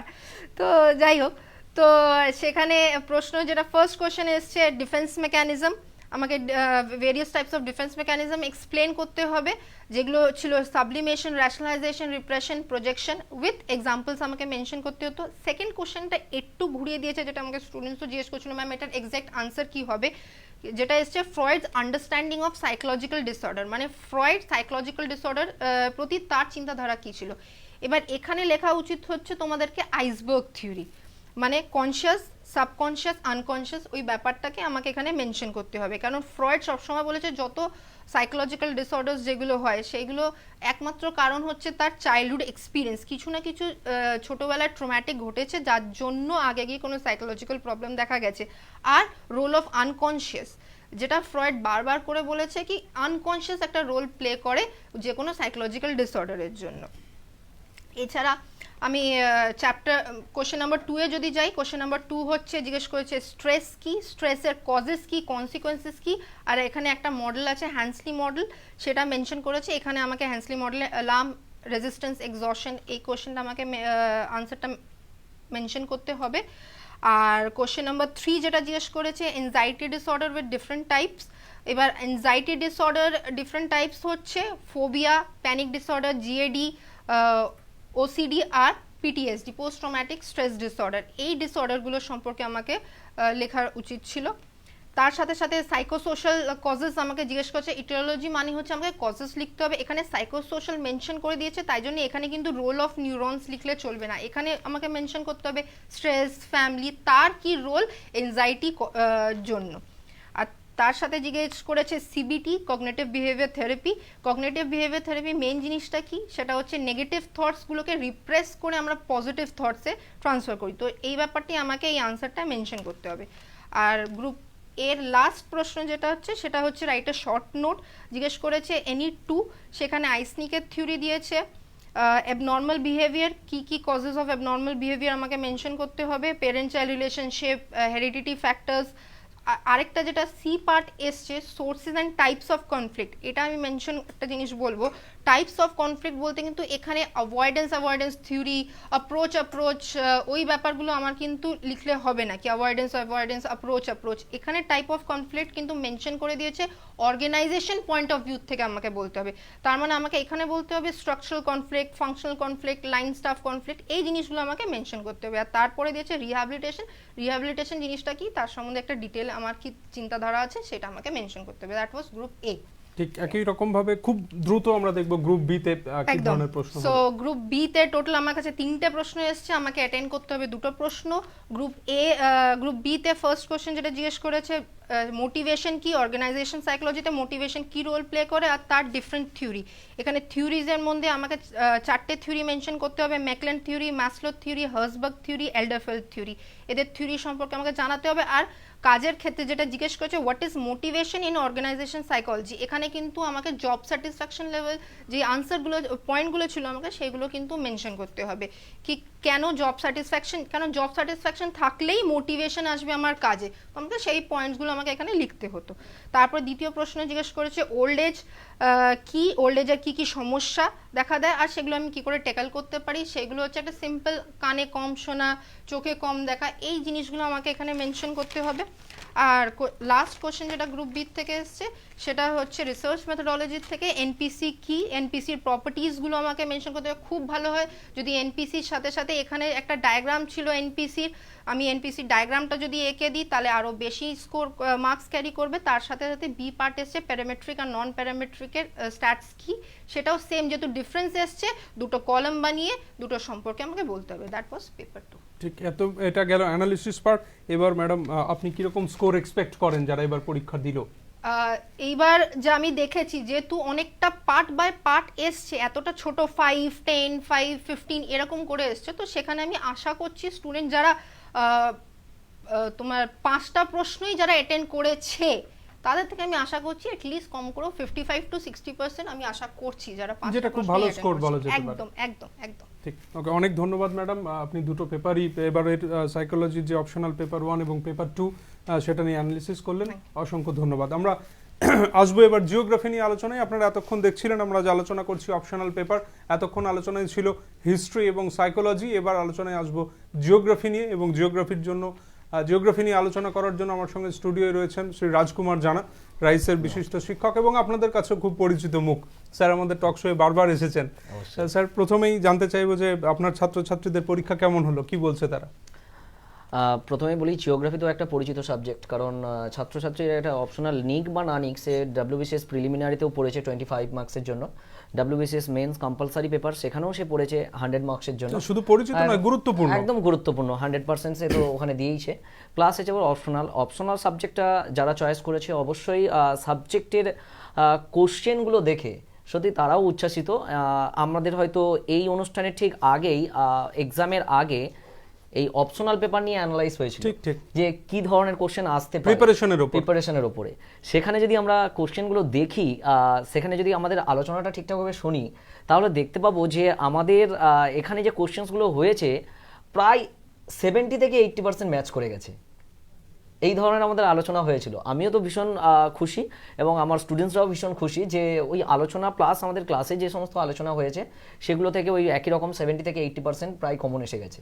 পরীক্ষা ভালো হয়েছে, যথেষ্ট ভালো হয়েছে। ঠিক। এবার যদি স্যার কোশ্চেন পেপারের আলোচনায় আসি, পেপার 1-এ কি ধরনের প্রশ্ন হলো? প্রথমে গ্রুপ এ নিয়ে যদি আমরা আলোচনা করি। হ্যাঁ, পেপার 1 এটা 200 মার্কস অবশ্যই আমরা জানি। অ্যান্ড জিওগ্রাফির ক্ষেত্রে পেপার 1টা একটু আলাদা।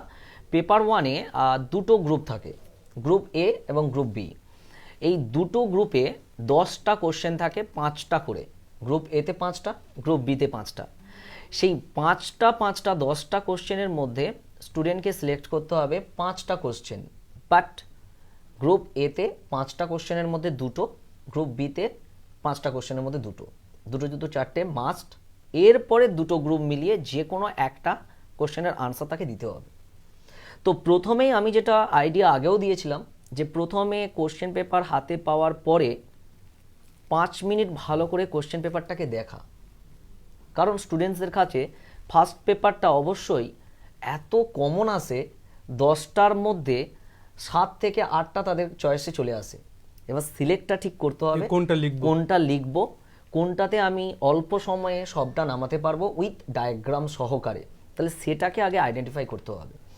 একটা সময় ছিল যে জিওগ্রাফিতে একটা কোশ্চেন 40 মার্কসের আসতো, কিন্তু লাস্ট 3 থেকে 4 বছর দেখা যাচ্ছে ডাইরেক্ট 40 মার্কসের আসছে না, কোশ্চেনটাকে ভেঙে দিচ্ছে, পাটে ভেঙে দিচ্ছে।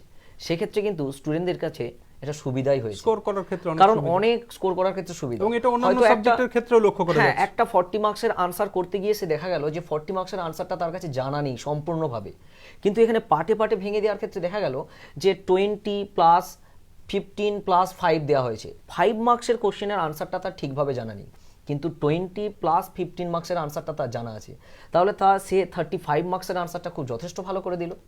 তাহলে প্রথমে কোশ্চেনটা হাতে নিয়ে আগে ঠিকঠাকভাবে 5 মিনিটস দেখা হোক যে কোনটা লিখবো, ঠান্ডা মাথায়, তাড়াতাড়ি একদম করার দরকার নেই।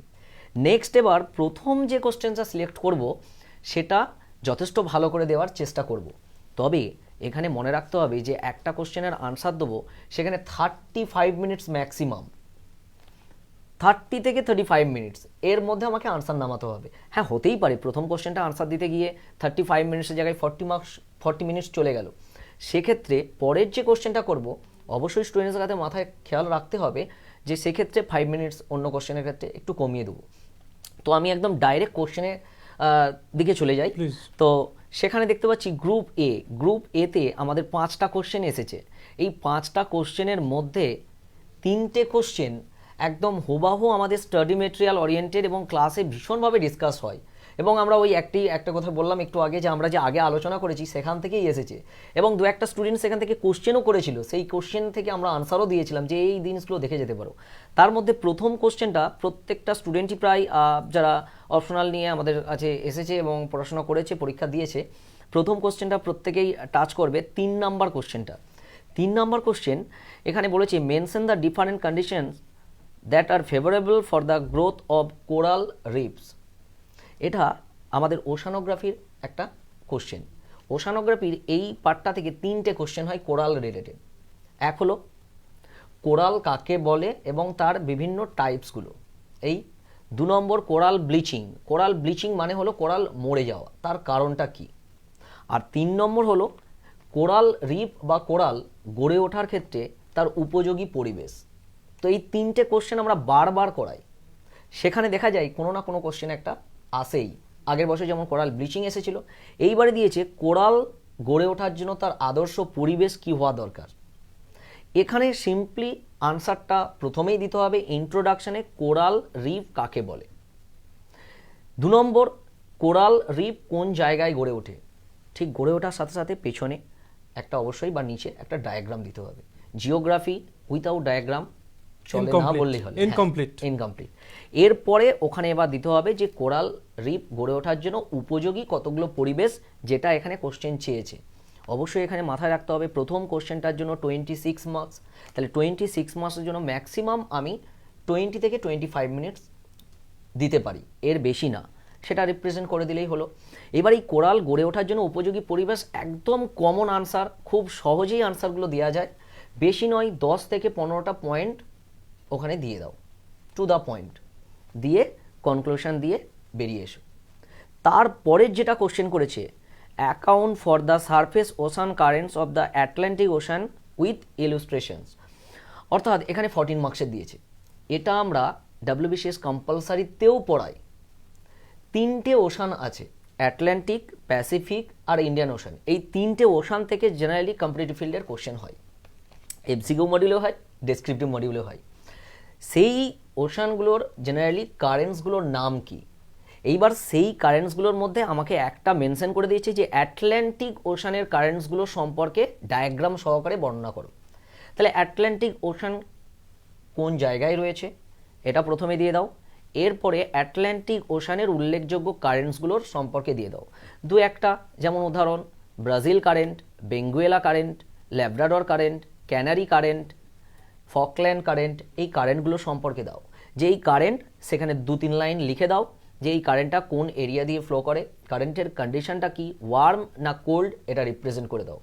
এরপরে যেহেতু ডায়াগ্রাম চেয়েছে, নিচে একটা ওয়ার্ল্ড ম্যাপ এঁকে অ্যাটলান্টিক ওশানের যে সমস্ত কারেন্টসগুলো সেগুলো একটু দেখিয়ে দাও, ব্যাস আনসারটা কমপ্লিট।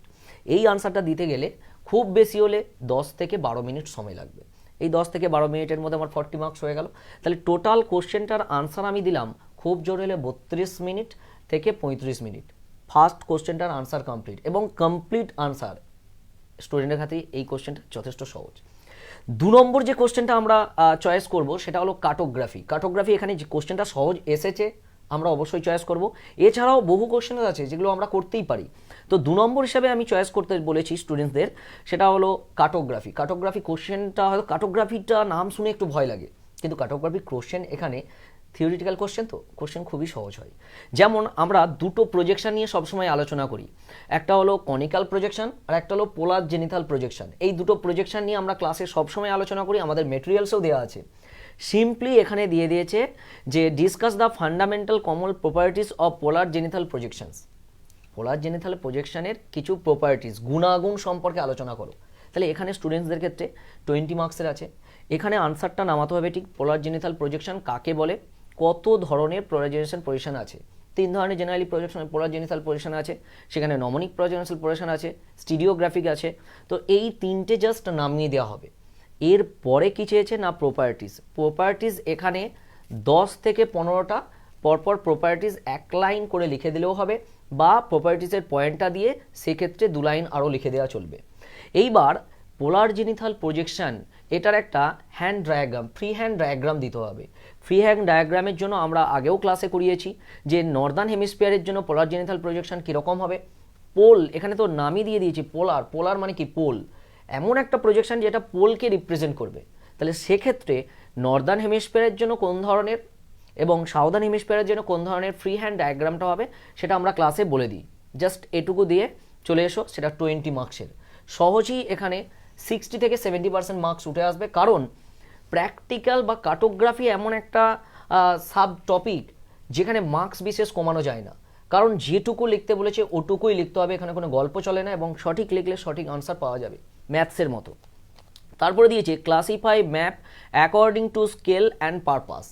এটা আবার আগে আসি, আমরা কম্পালসারি যে 100 মার্কসের ক্লাস করাই WBCS মেন্সের জন্য সেই কম্পালসারি 100 মার্কসের সেখানেও আমরা এই map according to scale and purpose এগুলো আমরা করাই।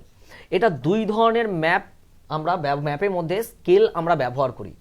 এক ধরনের আমরা সেটাকে প্রেজেন্ট করার জন্য আমরা ব্যবহার করি, যেমন আমরা বলতে পারি যে ধরনের স্কেল, যেমন ভগ্নাংশ সূচক স্কেল, যেমন বিবৃতিমূলক স্কেল, আবার লিনিয়ার স্কেল। লিনিয়ার স্কেলকে আমরা আবার কতগুলো ভাগে ভাগ করতে পারি, সিম্পল কনিক্যাল লিনিয়ার স্কেল, এছাড়াও ডায়াগোনাল স্কেল, এছাড়াও আমরা কম্পারেটিভ লিনিয়ার স্কেল ব্যবহার করতে পারি। তো এইগুলোর সাহায্যে স্কেলের জাস্ট ভাগগুলো দেখিয়ে দাও, দেখিয়ে দিয়ে সেই স্কেলের পারপাস কিসে ব্যবহার করা হয় এটা একটা দেখিয়ে যেতে পারে। আর একটা এই স্কেলের আর একটা ডিভিশন যেটা RF হিসাবে আমরা রিপ্রেজেন্ট করতে পারি, রিপ্রেজেন্টেটিভ ফ্র্যাকশন বলা হয়, সেটা হচ্ছে আমরা দেখব যে অ্যাটলাস ম্যাপে আমরা বিভিন্ন ধরনের স্কেল দেখি, নিচে লেখা থাকে RF 1:20 lakhs বা 1:2 lakhs, 50,000, 1:1 lakh এইভাবে দেওয়া থাকে। তো RF হিসাবে স্কেলকে তিনটে ভাগে ভাগ করা যায়, সেটাও স্টুডেন্টদের কাছে দেখানো আছে, লার্জ স্কেল, মিডিয়াম স্কেল আর স্মল স্কেল। তাদের পারপাসগুলো চেয়েছে। এটা কিন্তু মার্কস দিয়েছে 12 মার্কস, বেশিটা লাগবে না। প্রত্যেকটা স্কেলের যে ডিভিশন সেই ডিভিশনগুলো এখানে উল্লেখ করে দাও, আর 2 থেকে 3 লাইন জাস্ট ওখানে রিপ্রেজেন্ট করে দাও, আর বেশি লাগবে না। তবে স্কেলের ক্ষেত্রে কোনো ডায়াগ্রাম লাগে না, সেই জন্য ডায়াগ্রাম দেওয়ার দরকার লাগবে না। এর সঙ্গে আরও একটা পার্ট দিয়ে দিয়েছে যাতে এই যে মার্কসটা ক্যারি করা যায় 8 মার্কসের, what is vector data structure. এটা শুধুমাত্র আমরা ভেক্টর ডেটা স্ট্রাকচারটা করাই না, এটা আমরা ডিটেলসে পড়াই এই প্র্যাকটিক্যাল জিওগ্রাফি বা কার্টোগ্রাফিতে GIS, জিওগ্রাফিক ইনফরমেশন সিস্টেম। তো এই জিওগ্রাফিক ইনফরমেশন সিস্টেমটা কি না, সেটা হলো যে আমরা সচরাচর পৃথিবীতে যা কিছু দেখছি সেগুলো টোটাল ডেটাটা কালেকশন করে কম্পিউটার গ্রাফিক্সের মাধ্যমে রিপ্রেজেন্ট করা, এটাই হলো GIS। তবে এই প্রথম GIS সম্পর্কে 2 লাইন এটা লিখে দিতে হবে, 8 মার্কস, বেশি লেখার দরকার নেই। এরপরে কি হবে না, এরপরে GIS এর যে কোশ্চেনটা চেয়েছে ভেক্টর ডেটা, 2 ধরনের ডেটা আমরা অ্যানালাইজ করি, রাস্টার ডেটা আর ভেক্টর ডেটা। সেই ভেক্টর ডেটার সম্পর্কে কিছু অ্যাডভান্টেজ, ডিসঅ্যাডভান্টেজ এটা লিখে দেওয়া হোক উইথআউট ডায়াগ্রাম, এটাতে ডায়াগ্রাম দরকার লাগে না। তাহলে সিম্পলি আমার দুটো আনসার হয়ে গেল, এবং আমরা এখান থেকে এইভাবে আনসারটা করলে 60 থেকে 70% অবশ্যই মার্কস এতে পেতে বাধ্য। দুটো তো হয়েই গেল। এরপরে স্টুডেন্টসরা আরও বিভিন্ন কোশ্চেন চয়েস করতে পারে, যেখানে আমরা সহজেই আমরা এটা জিওমরফোলজির পার্ট থেকে করাই। কতগুলো থিওরি এদিক ওদিক হয় না, থিওরি থাকে, থিওরিটা কোনো সময় একটা মার্কস বেশি নিয়ে আসে, আবার কোনো সময় মার্কস কম নিয়ে আসে। যেমন প্লেট টেকটনিক থিওরি আছে, C4 স্প্রেডিং আছে, আইসোস্ট্যাসি আছে, এটা নিয়ে আমরা আগেও আলোচনা করেছিলাম যে এই কতগুলো থিওরি এইবারের জন্য ইম্পর্টেন্ট। তার মধ্যে 4 নম্বর কোশ্চেনটা আমরা যদি দেখি সহজেই আমরা আনসার করতে পারবো, যেখানে দিয়েছে discuss the theory of isostasy as put forwarded by sir George array.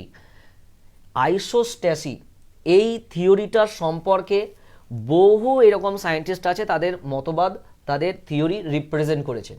তো আইসোস্ট্যাসি থিওরির ক্ষেত্রে এখানে 22 মার্কসের মেনশন করে দিয়েছে, শুধুমাত্র জর্জ এরির সম্পর্কে কিছু বলা হোক, বাকিগুলো মেনশন করার দরকার নেই। তাহলে 22 মার্কসের প্রথমেই আমাকে দেখতে হবে যে আইসোস্ট্যাসি কাকে বলে, কে এই আইসোস্ট্যাসিস টার্মটা প্রথম ব্যবহার করেন। এরপরে ডাইরেক্ট কোশ্চেনে চলে যাওয়া হোক, স্যার জর্জ এরি তিনি আইসোস্ট্যাসি সম্পর্কে কি মতবাদ রিপ্রেজেন্ট করেছেন। তো এখানে মতবাদ দিতে গিয়ে আইসোস্ট্যাসি সম্পর্কে জর্জ অ্যারি প্রথমে ইন্ট্রোডাকশন একটা দিতে হবে, তারপরে আইসোস্ট্যাসি সম্পর্কে জর্জ অ্যারি যে মূল বক্তব্যটা পেশ করেছেন সেই মূল বক্তব্য টু দ্য পয়েন্ট 1 2 3 4 5 6 7 8 করে দিয়ে দাও।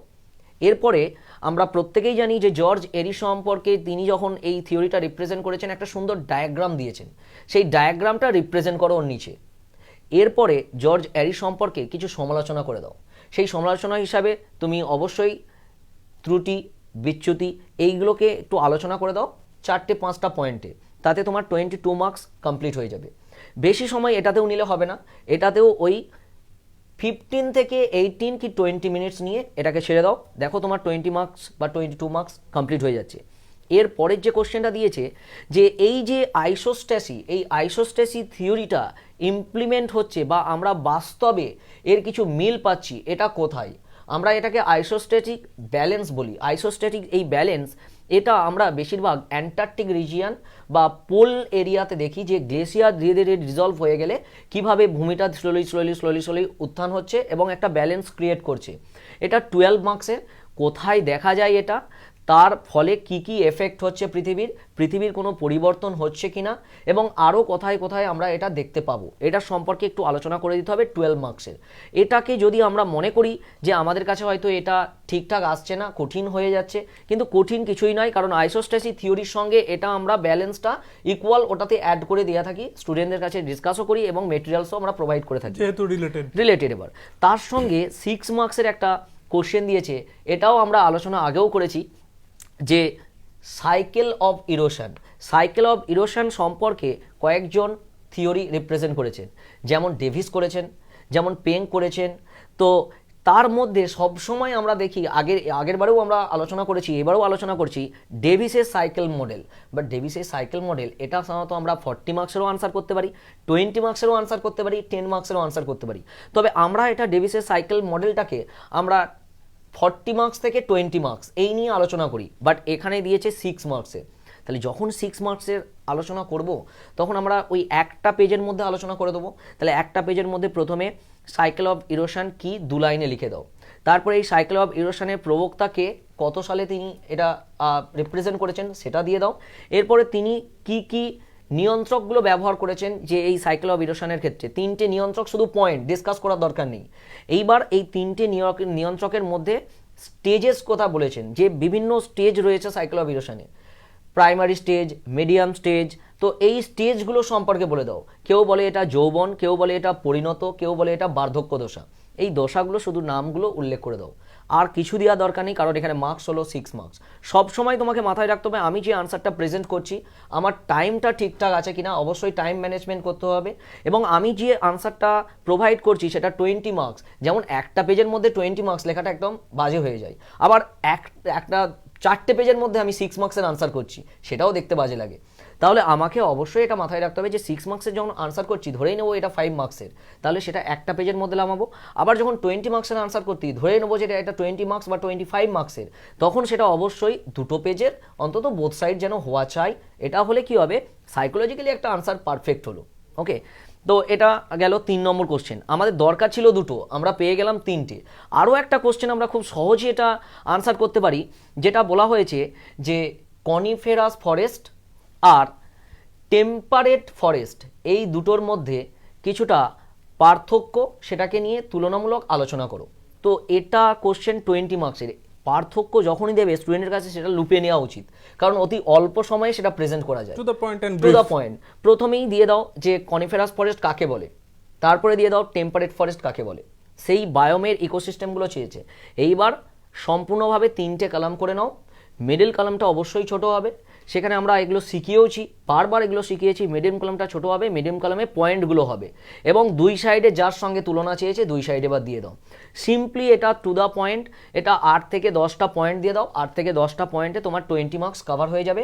এবং নিচে যদি তোমার মনে হয় যে ডায়াগ্রাম দিয়ে আমার পসিবিলিটি রয়েছে, 2টো ডায়াগ্রাম করে দেখিয়ে দাও। একটা ডায়াগ্রাম করে দেখালেও হবে, ওয়ার্ল্ড ম্যাপ ড্র করে, সেটা কনিফেরাস ফরেস্ট, তার নিচেই আছে টেম্পারেট ফরেস্ট, সেই টেম্পারেট ফরেস্টগুলোও দেখানো যাবে।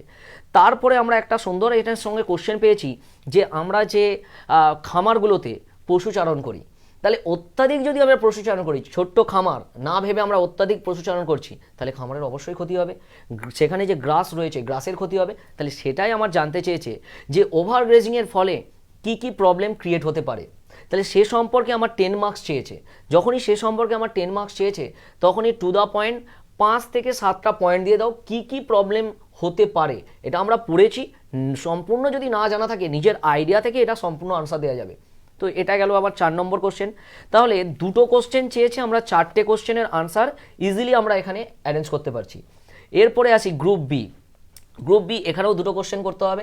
এই 2টো কোশ্চেনের মধ্যে আমিও এখানেও আলোচনা করেছিলাম ঠিক এক্সামের আগেই অপশনাল নিয়ে, যে পার্টিকুলার এই জায়গাগুলো দেখে যাও। তো গ্রুপ বি এখানে 2টো কোশ্চেন, কিন্তু তুমি বাড়িয়ে আরও একটা কোশ্চেন করতেই পারো। যেহেতু এখানে যদি তুমি মনে করো যে 2টো কোশ্চেন করে ছেড়ে দেবো, আমি এখান থেকে বেশি করে টেনে নেবো, সেক্ষেত্রে করতে পারো। তো আমি এখানে সবচাইতে কমন স্টুডেন্ট সবচাইতে বেশি সিলেক্ট করবে, যেটা আমি বারবার বলেছি, যে পপুলেশন জিওগ্রাফির মাইগ্রেশন। যেহেতু বর্তমানে মাইগ্রেশনটা একটা কমন ফ্যাক্টর হয়ে গেছে, মাইগ্রেশন আমরা প্রত্যেকেই করতে চাইছি, সেটা কাজের পারপাসে হোক, শিক্ষার পারপাসে হোক, বা হেলথের পারপাসে হোক, মাইগ্রেশন করছিস। তো পিএসসির একটা কমন স্ট্রাকচার হয়ে গেছে যে কেন আমরা মাইগ্রেট করি। তাহলে একটা কমন কোশ্চেন, মাইগ্রেন আমরা কেন করি, বিভিন্ন পারপাসে আমরা মাইগ্রেট করি, তাহলে মাইগ্রেশনের ডেফিনেশনটা প্রথমে দিয়ে দাও, তারপরে মাইগ্রেশনের বিভিন্ন কারণ দিয়ে দিয়েছে 24 মার্কস। ঠিক একইভাবে আমরা ওই ম্যাক্স টু ম্যাক্স 20 মিনিটস নিতে পারি, 24 মার্কস মাইগ্রেশনের কারণগুলো, এটাও ওই 8টা থেকে 10টা পয়েন্ট তুলে দাও। বিভিন্ন কারণ আছে, স্টুডেন্টরা এগুলো একদম কমন কোশ্চেন, মানে শুনে শুনে তাদের মধ্যে এটা হয়ে গেছে যে মাইগ্রেশন মানে ওটা কিছুই নয়, মাইগ্রেশন তো এটা গসিপ, এই ধরনের আনসার দিতে পারে। তারপরে বর্তমানে এটা দিয়েছে যে সেক্স রেশিও, এটা আমরা WBCS মেন্স কম্পালসারিতেও পড়াই, যে সেক্স রেশিও যদি একটা ব্যালেন্স থাকে একটা কান্ট্রির ক্ষেত্রে, তাহলে কি কি পজিটিভনেস সেই কান্ট্রির হতে পারে। সেক্স রেশিও যদি আমাদের কমে থাকে তাহলে কি প্রবলেম হতে পারে, সেক্স রেশিও যদি আমাদের ঠিকঠাক ব্যালেন্সে থাকে তাহলে কি কি সমস্যা না হয়ে পজিটিভ কিছু কিছু হতে পারে। তো এখানে সেটা দিয়েছে যে একটা কান্ট্রির ক্ষেত্রে অ্যানালাইজ করো যে সেই কান্ট্রিটার ক্ষেত্রে সেক্স রেশিও ঠিকঠাক থাকলে, ব্যালেন্সটা যদি ঠিকঠাক থাকে, কি কি পজিটিভ হতে পারে। তো সেই পজিটিভ অবশ্যই হতে পারে, সেখানে অবশ্যই সেখানে 4 থেকে 5টা 16 মার্কসের আনসার দিয়েছে, 4 থেকে 5টা কি 7টা তুমি পয়েন্ট দিয়ে দাও। আগে সেক্স রেশিও কাকে বলে সেটা দেখাও, ইন্ডিয়াতে বর্তমানে সেক্স রেশিও কত এটা উদাহরণ সহকারে একটু তুলে দাও, ওয়েস্ট বেঙ্গলের সেক্স রেশিও কত এটাও উদাহরণ সহকারে তুলে দাও। তুলে দেওয়ার পর এইবার সেক্স রেশিও একটা কান্ট্রির ক্ষেত্রে ব্যালেন্স থাকলে কি কি হতে পারে, 4 থেকে 5টা তুমি সিম্পলি পয়েন্ট দিয়ে দাও।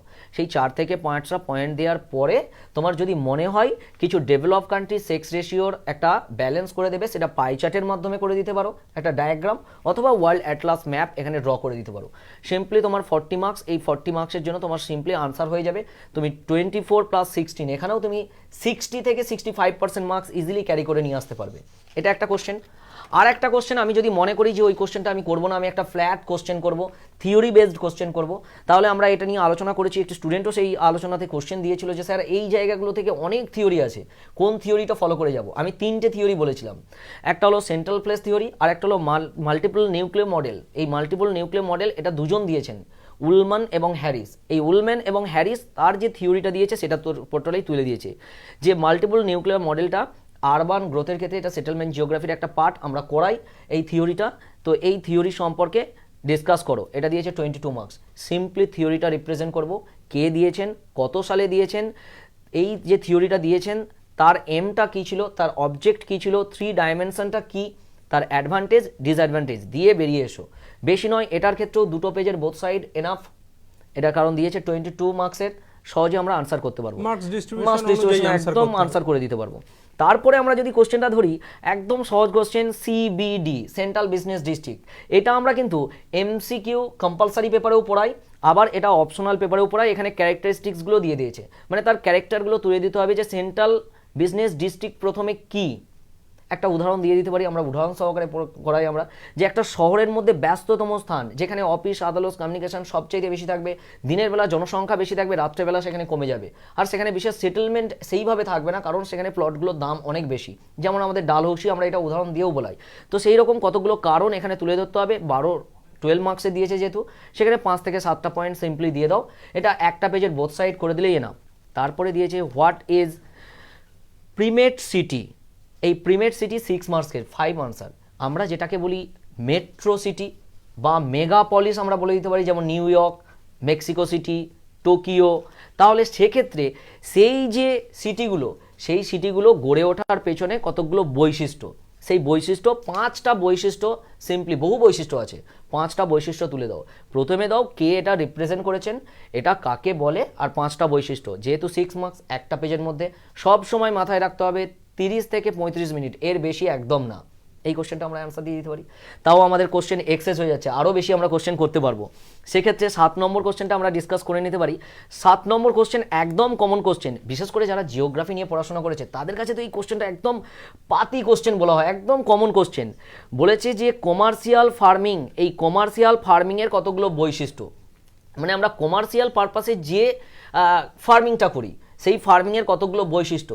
সেখানে যেখানে আমরা কমার্শিয়াল ফার্মিং করি আমাদের মূল লক্ষ্য কী থাকবে, মার্কেটকে ফলো করে। তাহলে সেখানে আমরা মূলধন যেমন নিয়োগ করবো, সেখান থেকে প্রফিট নিয়ে আসবো। তাহলে এই রকম সেখানে অবশ্যই জনসংখ্যা বেশি থাকবে, সেখানে টেকনোলজি বেশি অ্যাপ্লাই করব, গ্রাউন্ড এরিয়া বেশি থাকবে। এই রকম কমার্শিয়াল ফার্মিংয়ের কতগুলো বৈশিষ্ট্য দিয়ে দাও। প্রথমে দিতে হবে অবশ্যই এক্সটেন্সিভ কমার্শিয়াল ফার্মিং কাকে বলে, কমার্শিয়াল ফার্মিং বেশিরভাগ পৃথিবীতে কোথায় কোথায় হয়, এটা দিয়ে দাও। তারপরে তার কতগুলো বৈশিষ্ট্য, সেই বৈশিষ্ট্য তুলে ধরো, তুলে ধরে একটা ডায়াগ্রাম দিয়ে দাও। বাস আনসারটা কমপ্লিট 22 মার্কসের। তারপরে দিয়েছে আবার ইন্ডিয়ান জিওগ্রাফি এর মধ্যে ইমপ্লিমেন্ট করে দিয়েছে, এ সিম্পলিভাবে ইন্ডিয়ান জিওগ্রাফি ইমপ্লিমেন্ট করে দিয়েছে। এই কোশ্চেনটা আবার আমরা সেকেন্ড পেপারেও দেখতে পাবো, যে সেকেন্ড পেপারেও এটা আছে যে আমাদের ইন্ডিয়াতে জলবিদ্যুতের যে সমস্যাগুলো, সেই সমস্যাগুলো কি কি তোমার কি মনে হয়? তো এখানে আমরা যদি যে কোনো এনার্জির ক্ষেত্রে যে সমস্যাগুলো দেখা দেয়, হাইডেল এনার্জির ক্ষেত্রেও সেই সমস্যাগুলো, সেটা টেকনিক্যাল অনেকগুলো প্রবলেম রয়েছে, সেখানে অবশ্যই ক্যাপিটালের প্রবলেম রয়েছে, গভর্নমেন্ট পলিসিস প্রবলেম রয়েছে। তো এই রকম বিভিন্ন বিতর্ক তৈরি হয়ে আছে, যার জন্য আমাদের হাইডেল পাওয়ার সেইভাবে বেড়ে উঠছে না, Developed ঠিকভাবে হচ্ছে না, সেটা আমরা আনসার দিয়ে দিতে পারি। এছাড়াও তারপরে দিয়েছে যে এখানে কিছু বাস্তব, কিছু অবাস্তব, বাস্তব এবং অবাস্তব রিসোর্স সম্পর্কে আলোচনা করো। বাস্তব রিসোর্স বলতে আমরা প্রকৃতিতে যেগুলো পাচ্ছি, আর অবাস্তব মানে আমরা ক্রিয়েট করছি নতুনভাবে, সেগুলো হয়তো ইন ফিউচারে এতটা বেশি পাবো না। আমরা কোল প্রকৃতিতে পাচ্ছি, সহজে আমরা সেটাকে ব্যবহার করছি, আমরা ইউরেনিয়াম পাচ্ছি, আমরা থোরিয়াম পাচ্ছি, কিন্তু আমরা যেগুলো আশা করছি, যেগুলো ক্রিয়েট করলে ভালো হয়, ধরা যাক যে আমরা হঠাৎ করে এখানে বজ্র বিদ্যুৎ সহকারে বৃষ্টি হলো, এই যে বজ্রাঘাত হলো, এই বজ্রাঘাতের এই পাওয়ারটাকে যদি আমরা ক্যাপচার করে রাখতে পারি, তাহলে এটাকে আমরা এনার্জিতে কনভার্ট করতে পারবো। একবার বজ্রাঘাত পড়ার সঙ্গে সঙ্গে সেই এনার্জিটাকে আমরা যদি ধরে রাখতে পারি, প্রায় 1 বছর আমাদের ইউএসের মতো কান্ট্রির টোটাল এনার্জিটাকে আমরা প্রোভাইড করতে পারবো। সেখানে এখানে অবশ্যই সেইগুলো কতগুলো মানে বেশি মার্কসের দেয়নি, 8 মার্কসের দিয়েছে। তাহলে বাস্তব এবং অবাস্তব এই যে এনার্জি বা এই যে রিসোর্স, এই রিসোর্স সম্পর্কে কিছু পার্থক্য, এটার কি আর ওটার কি, এটা দিয়ে দাও। জাস্ট এটাও টেবিল করে সহজে দেওয়া যায়, এটাও ওই একটা পেজের মধ্যে বেশি বাড়ানোর দরকার নেই। 8 মার্কসের দিয়েছে, 5টা 6টা পয়েন্ট দিয়ে শেষ করে দাও। এরপরে আরও একটা কোশ্চেন কমন, এবার পেপার 2 নিয়ে যদি আমরা ডিসকাস। আচ্ছা ঠিক আছে, নেক্সট। তো একটা একটু বলে দিই, আরও একটা কমন কোশ্চেন আছে রিমল্যান্ড থিওরি। আমরা দুটো থিওরি করাই, একটা হলো রিমল্যান্ড থিওরি আর একটা হলো হার্টল্যান্ড থিওরি। এই দুটো থিওরি করাই, তার মধ্যে একটা এসে গেছে, প্রতি বছর একটা করে কোশ্চেন আসে, একদম কমন কোশ্চেন, এটাও টাচ করতে পারবে। নেক্সট আমরা যদি সেকেন্ড পেপার নিয়ে একটু আলোচনা করি, ডাইরেক্ট আমি বলি সেকেন্ড পেপার নিয়ে। তো সেকেন্ড পেপারটা আমরা প্রত্যেকেই জানি যে সেকেন্ড পেপারটা ইন্ডিয়ান জিওগ্রাফি এবং ওয়েস্ট বেঙ্গল জিওগ্রাফিকে নিয়ে। এটা তো আমাদের প্রিলিমিনারিতে পড়তেই হয়, আর কম্পালসারি পেপারেও পড়তে হয়। ইন্ডিয়া এবং ওয়েস্ট বেঙ্গলের বাইরে আমরা যাওয়া যায় না। তো সেই পেপারটাকে নিয়েই এটা সেকেন্ড পেপার। সেকেন্ড পেপারে আমাদের এখানেও দুটো গ্রুপ আছে, সিম্পল দুটো গ্রুপ আছে, এ গ্রুপ বি গ্রুপ, কিন্তু ফার্স্ট পেপারের সঙ্গে একটু আলাদা। ফার্স্ট পেপারে আমাদের কোশ্চেন করতে হয়, আনসার করতে হয়, যেটা 10টার মধ্যে 5টা, এখানেও 10টা কোশ্চেন, কিন্তু আনসার করতে হবে 6টা। তো 6টা কিন্তু মার্কসটা একটু কমিয়ে দেওয়া আছে। তো এখানে কোশ্চেন প্রথমেই ঠান্ডা মাথায় আবার 5 মিনিট তুমি ভেবে নাও, 5 মিনিট ভেবে নিয়ে আগে সিলেক্ট করো। এখানে কিন্তু ওরা সিলেক্ট করে দেয় যে গ্রুপ এতে 5টা কোশ্চেনের মধ্যে 1 নম্বর কোশ্চেনের আনসার তোমাকে করতেই হবে ইন্ডিয়ান জিওগ্রাফির। প্রথমে, হ্যাঁ একদম প্রথমে সেই কোশ্চেনটার আনসার তোমাকে করতেই হবে, এটা তোমাকে ভেবে নিতে হবে। পরের আরো 4টে থেকে 2টো কোশ্চেন তুমি সিলেক্ট করো। তাহলে পরের আরো 4টে কোশ্চেন থেকে 2টো কোশ্চেন তুমি সিলেক্ট করো। এখানেও আমাদের এই যে পরের 4টে কোশ্চেন, সেখানে 3টে কোশ্চেন দেখা যাচ্ছে যে আমরা ক্লাসে যেভাবে আলোচনা করেছি, ক্লাস নোট যেভাবে দিয়েছি, যেভাবে আমরা মেটেরিয়াল প্রোভাইড করেছি, সেখান থেকে আমরা আনসার ইজিলি করতে পারবো। এছাড়াও প্রিলিমিনারি মেন্সে এই নিয়ে তো বহুবার ক্লাস হয়েছে, আমরা যতই এমসিকিউ থাকছে। তো প্রথম আমরা যদি কোশ্চেনটা দেখি, তাহলে প্রথম কোশ্চেন দিয়েছে ইন্ডিয়ার ফিজিক্যাল ফিচার্স। ইন্ডিয়ার ফিজিক্যাল ফিচার্স যে 5টা ডিভিশন, সেই 5টা ডিভিশনে তার সিগনিফিকেন্সগুলো কি, যে নর্দার্ন মাউন্টেন রিজিয়ান তার সিগনিফিকেন্সটা কি, নর্দার্ন প্লেন রিজিয়ান তার সিগনিফিকেন্সটা কি, প্ল্যাটু রিজিয়ান তার সিগনিফিকেন্সটা কি, ডেজার্ট রিজিয়ান তার সিগনিফিকেন্স কি, কোস্টাল রিজিয়ান তার সিগনিফিকেন্স কি। প্রত্যেকটা রিজিয়ান সম্পর্কে রিজিয়ানটা লিখে দাও, লিখে দিয়ে তার সিগনিফিকেন্স দিয়ে দাও। নিচে নিচে একটা করে অবশ্যই ডায়াগ্রাম ড্র করতে হবে, কারণ সেটা 20 মার্কসের বলে দিয়েছে। তারপরে যদি আমরা কোশ্চেন ওর সঙ্গে আমরা দিই যে আমাদের বর্তমানে যে একটা বড় প্রবলেম সব জায়গায় দেখা যাচ্ছে, ওয়াটার ক্রাইসিস দিয়ে দিয়েছে কোশ্চেন, একদম কারেন্ট কোশ্চেন, যে ওয়াটার ক্রাইসিস কেন আমাদের ইন্ডিয়াতে এটা হচ্ছে, তার কারণগুলো কি। কারণগুলো এখানে 10 মার্কসে দিয়েছে, 5টা পয়েন্ট সিম্পলি দিয়ে দাও যে কোথায় কোথায় হচ্ছে। তারপরের কোশ্চেনটা দিয়েছি যে ডেমোগ্রাফিক ডিভিডেন্ড, এটা আমাদের এই বছর মেন্সেও এসেছে, প্রিলিমিনারিতেও এসেছে, যে ডেমোগ্রাফিক ডিভিডেন্ড কি। মানে আমরা যদি দেখি যে 16 থেকে 64 বছর বয়সের জনসংখ্যা কোনো একটা কান্ট্রির বেশি, তাহলে সে জনসংখ্যার লাভ্যাংশে পৌঁছেছে, মানে আর্নিং করার ক্ষমতা বেশি রয়েছে, ইউথ স্টেজটা বেশি রয়েছে, যেটা একমাত্র ইন্ডিয়ার রয়েছে 65%। তাহলে বলে দিয়েছে যে ডেমোগ্রাফিক ডিভিডেন্ড ইন্ডিয়ার যে হচ্ছে, এটার ফলে কি কি ভালো গুণ দেখা দিতে পারে, ইন ফিউচারে কি কি পজিটিভ দিক দেখা দিতে পারে সেটাই নিয়ে আলোচনা, Benefits এটা কি কোনো হতে যোগ পারে? আছে। আর 2 নম্বর কোশ্চেন তো এমনিই দিয়েছে যে এটা একদম কমন কোশ্চেন, যে ভারতের বিভিন্ন ভেজিটেশন সম্পর্কে আলোচনা করো। ভারতে 6 টাইপের ভেজিটেশন আছে, সেই 6 টাইপের ভেজিটেশন কোথায় কোথায় পাওয়া যায় সেটা সম্পর্কে আলোচনা করো, এখানে দিয়ে দিয়েছে। এবং ভারতের কিছু কিছু নদী আছে তার সঙ্গে পার্ট কোশ্চেন দিয়ে দিয়েছে, যে নদীগুলো কেন ধীরে ধীরে ধীরে ধীরে ধীরে ধীরে কিছু নদী আছে হারিয়ে যাচ্ছে। সরস্বতী নদী হারিয়ে গেছে, তা হারিয়ে যাচ্ছে কেন?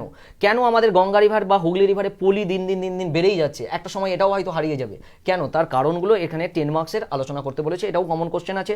আর একটা কমন কোশ্চেন, একদম কমন কোশ্চেন, সবসময় এটা এনভায়রনমেন্ট রিলেটেড, যে আমরা অ্যাফরেস্টেশনের জন্য কি কি পদক্ষেপ নিয়েছি, গভর্নমেন্ট কি কি পদক্ষেপ নিয়েছে, আমরা কেমন সোশ্যাল ফরেস্ট্রি আমরা নিয়েছি, অ্যাগ্রো ফরেস্ট্রি প্রোগ্রাম নিয়েছি, একটি গাছ একটি প্রাণ এই প্রোগ্রাম নিয়েছি, তা অ্যাফরেস্টেশনের জন্য আমরা কি কি প্রোগ্রাম নিয়েছি ইন্ডিয়াতে সেটা নিয়ে ডিসকাস করে দিয়েছে। দুটো কোশ্চেন হয়ে গেল।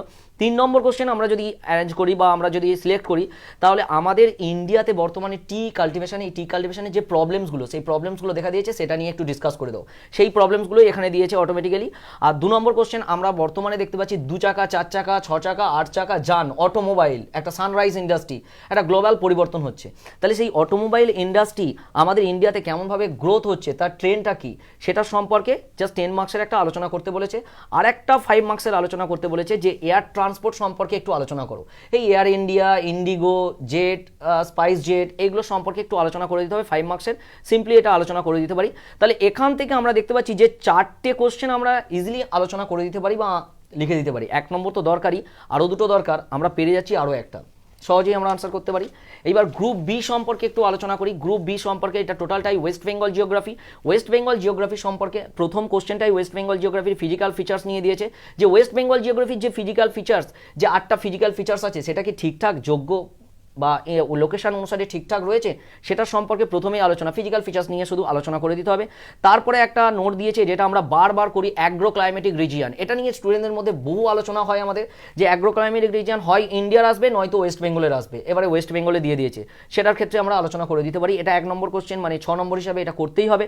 তারপরে আমরা 2 নম্বর কোশ্চেন হিসাবে অবশ্যই দিতে পারি, যে ওয়েস্ট বেঙ্গলের ফুড ক্রপ কাল্টিভেশন, মানে ওয়েস্ট বেঙ্গলের ধান, গম, জোয়ার, বাজরা, রাগি, এই ধরনের ফুড ক্রপস ওয়েস্ট বেঙ্গলের কোথায় কোথায় কাল্টিভেট করা হয় এবং কোন পরিবেশে কাল্টিভেট করা হয়, সেটা সম্পর্কে ডিসকাস করে দাও এবং সেটা একটা ডায়াগ্রাম করে দাও। এবং এই ফুড ক্রপসগুলো ওয়েস্ট বেঙ্গলের ইকোনমিকে কতটা ডেভেলপের দিকে নিয়ে যাচ্ছে, সহজে এটা আলোচনা করা হয়, এটাও আমরা পারবো। 2টো কোশ্চেন তো হয়ে গেল। 3 নম্বর কোশ্চেন এখানে যে কোনো আলোচনা করে দিতে পারি। 3 নম্বর কোশ্চেন হচ্ছে আমাদের ওয়েস্ট বেঙ্গলের যে অকুপেশন, সেই অকুপেশনের স্ট্রাকচারটা কীরকম। আমরা কৃষিভিত্তিক একটা, আর একটা শহরভিত্তিক। কৃষিভিত্তিক যেটা রুরাল সেক্টরে রয়েছে, তারা সবসময় কৃষিকে ফলো করে, কৃষির সাথে সাথে আরও বিভিন্ন রকম জীবিকা, কুটির শিল্প, বিভিন্ন রকম ছুতোর, কামার, XYZ, তারা সেইভাবে রয়েছে। আবার শহরে যারা রয়েছে তারা নিশ্চয়ই কৃষি কাজ করবে না, তাহলে শহরে যারা রয়েছে তারা সার্ভিসের ওপরে, বিজনেসের ওপর বিশেষ করে ডিপেন্ড করছে, সেটাকে নিয়ে একটু আলোচনা করে দিতে পারছে। এবং তোমাকে বলে দিয়েছে তুমি কি মনে করো যে ওয়েস্ট বেঙ্গলের আরও কোনো জিওগ্রাফিক্যাল ইমপ্লিমেন্ট প্রয়োজন আছে কিনা। জিওগ্রাফিক্যাল ইমপ্লিমেন্ট আমরা আর্টিফিশিয়ালি কী কী করতে পারি, আমরা করতে পারি অ্যাফরেস্টেশন, এটা সবাই আমরা জানি যে অ্যাফরেস্টেশনের প্রয়োজন, অ্যাফরেস্টেশন আমরা করতে পারি। 2 নম্বর হচ্ছে ক্যানেলগুলো আমরা বাড়াতে পারি, এটা সবসময় আমাদের হচ্ছে ইরিগেশনের পারপাসে ক্যানেলগুলো বাড়াতে পারি, নদীগুলোতে বাঁধ দিতে পারি, ফ্লাডগুলোকে কন্ট্রোল করতে পারি। তাহলে এইগুলো আমরা ইমপ্লিমেন্টেশন করতে পারি, সেটা 5 মার্কসের 10 মার্কসের দিয়েছে, 10 মার্কসের 5 থেকে 7টা পয়েন্ট দিয়ে দিলেই এটা কমপ্লিট হয়ে যাবে। তো সেকেন্ড পেপার ক্ষেত্রেও আমরা এই 4টে কোশ্চেনের আনসার দিতে পারি, তাতে আমাদের দরকার হলো জাস্ট 3টে কোশ্চেন, সহজে আমরা আনসার দিতে পারি। আপনার কথা থেকে খুব পরিষ্কার যে যারা এক্সাইটেড প্রিপারেশন নিয়ে পরীক্ষা দিতে গেছে তাদের পরীক্ষা ভালো হয়েছে এবং তাদের শিক্ষক হিসাবে, তাদের ট্রেনার হিসাবে আপনিও খুব খুশি পরীক্ষার পরে। অবশ্যই খুব খুশি। স্যার, স্কোর কেমন হতে পারে? অবশ্যই আমরা বলবো যে যারা এই জিওগ্রাফি পেপারটা নিয়েছে এবং রীতিমতো প্র্যাকটিস করেছে, লেখার প্র্যাকটিস এবং টাইম ম্যানেজমেন্ট, এটা মাস্ট। এবং আমাদের স্টাডি মেটেরিয়াল এবং গাইড অনুসারে আমরা যে মক টেস্টগুলো ব্যবস্থা করেছি, সেই মক টেস্ট যদি দিয়ে থাকে, তাহলে অবশ্যই আমি আশা করবো অন্তত যে এটা 60%-এর ওপরেও মার্কস যাবে, আমি আশা করব। অবশ্যই 55% তো অ্যাভারেজ স্টুডেন্ট যাবে, যারা রীতিমতো প্র্যাকটিস করেছে, পড়াশোনা করেছে, স্টাডি মেটেরিয়ালগুলোকে ফলো করেছে, আমাদের ক্লাসগুলোকে ফলো করেছে, তাহলে 60%-এর উপর অবশ্যই মার্কস ক্যারি করতে পারবে। এইবারের আমি জিওগ্রাফির কোশ্চেনটা দেখে বলতে পারি। অনেক ধন্যবাদ আমাদের আলোচনায় অংশগ্রহণ করার জন্য। দর্শকদের ধন্যবাদ যারা এতক্ষণ এই আলোচনা শুনছিলেন। আমরা আজ আলোচনা করলাম হিস্ট্রি, সাইকোলজি এবং জিওগ্রাফি নিয়ে, এবং আমাদের স্টুডিওতে উপস্থিত 3 জন এক্সপার্ট তুলে ধরার চেষ্টা করলেন এবার অপশনাল পেপারের কোয়েশ্চেন কি হয়েছে, আনসার কি হওয়া উচিত এবং সম্ভাব্য স্কোর কি হতে পারে, আমরা সেই নিয়ে আলোচনা করলাম। এবং এই সাথে সাথে আমরা যে 4টি এপিসোড কন্ডাক্ট করছিলাম, আজকে তার লাস্ট এপিসোড ছিল। দর্শকদের অনেক ধন্যবাদ। এই 4 দিনে প্রচুর দর্শক আমাদের এই অনুষ্ঠান দেখেছেন। আমরা পরবর্তীতেও এই ধরনের অনুষ্ঠান নিয়ে ফিরে আসব। যে কোনো রকম তথ্য, যে কোনো রকম সরকারি চাকরি সংক্রান্ত যে কোনো তথ্য প্রিপারেশনের গাইডেন্স নেওয়ার জন্য আপনারা আসতে পারেন রাইসের আপনার নিকটবর্তী যে কোনো সেন্টারে, এবং অবশ্যই তাদের সঙ্গে ফোন করেও কথা বলতে পারেন, যেখানে রাইসের এক্সপার্ট টিচার এবং কাউন্সিলররা আপনাদের গাইড করবে। স্বপ্ন দেখুন আপনি, পথ দেখাবে রাইস।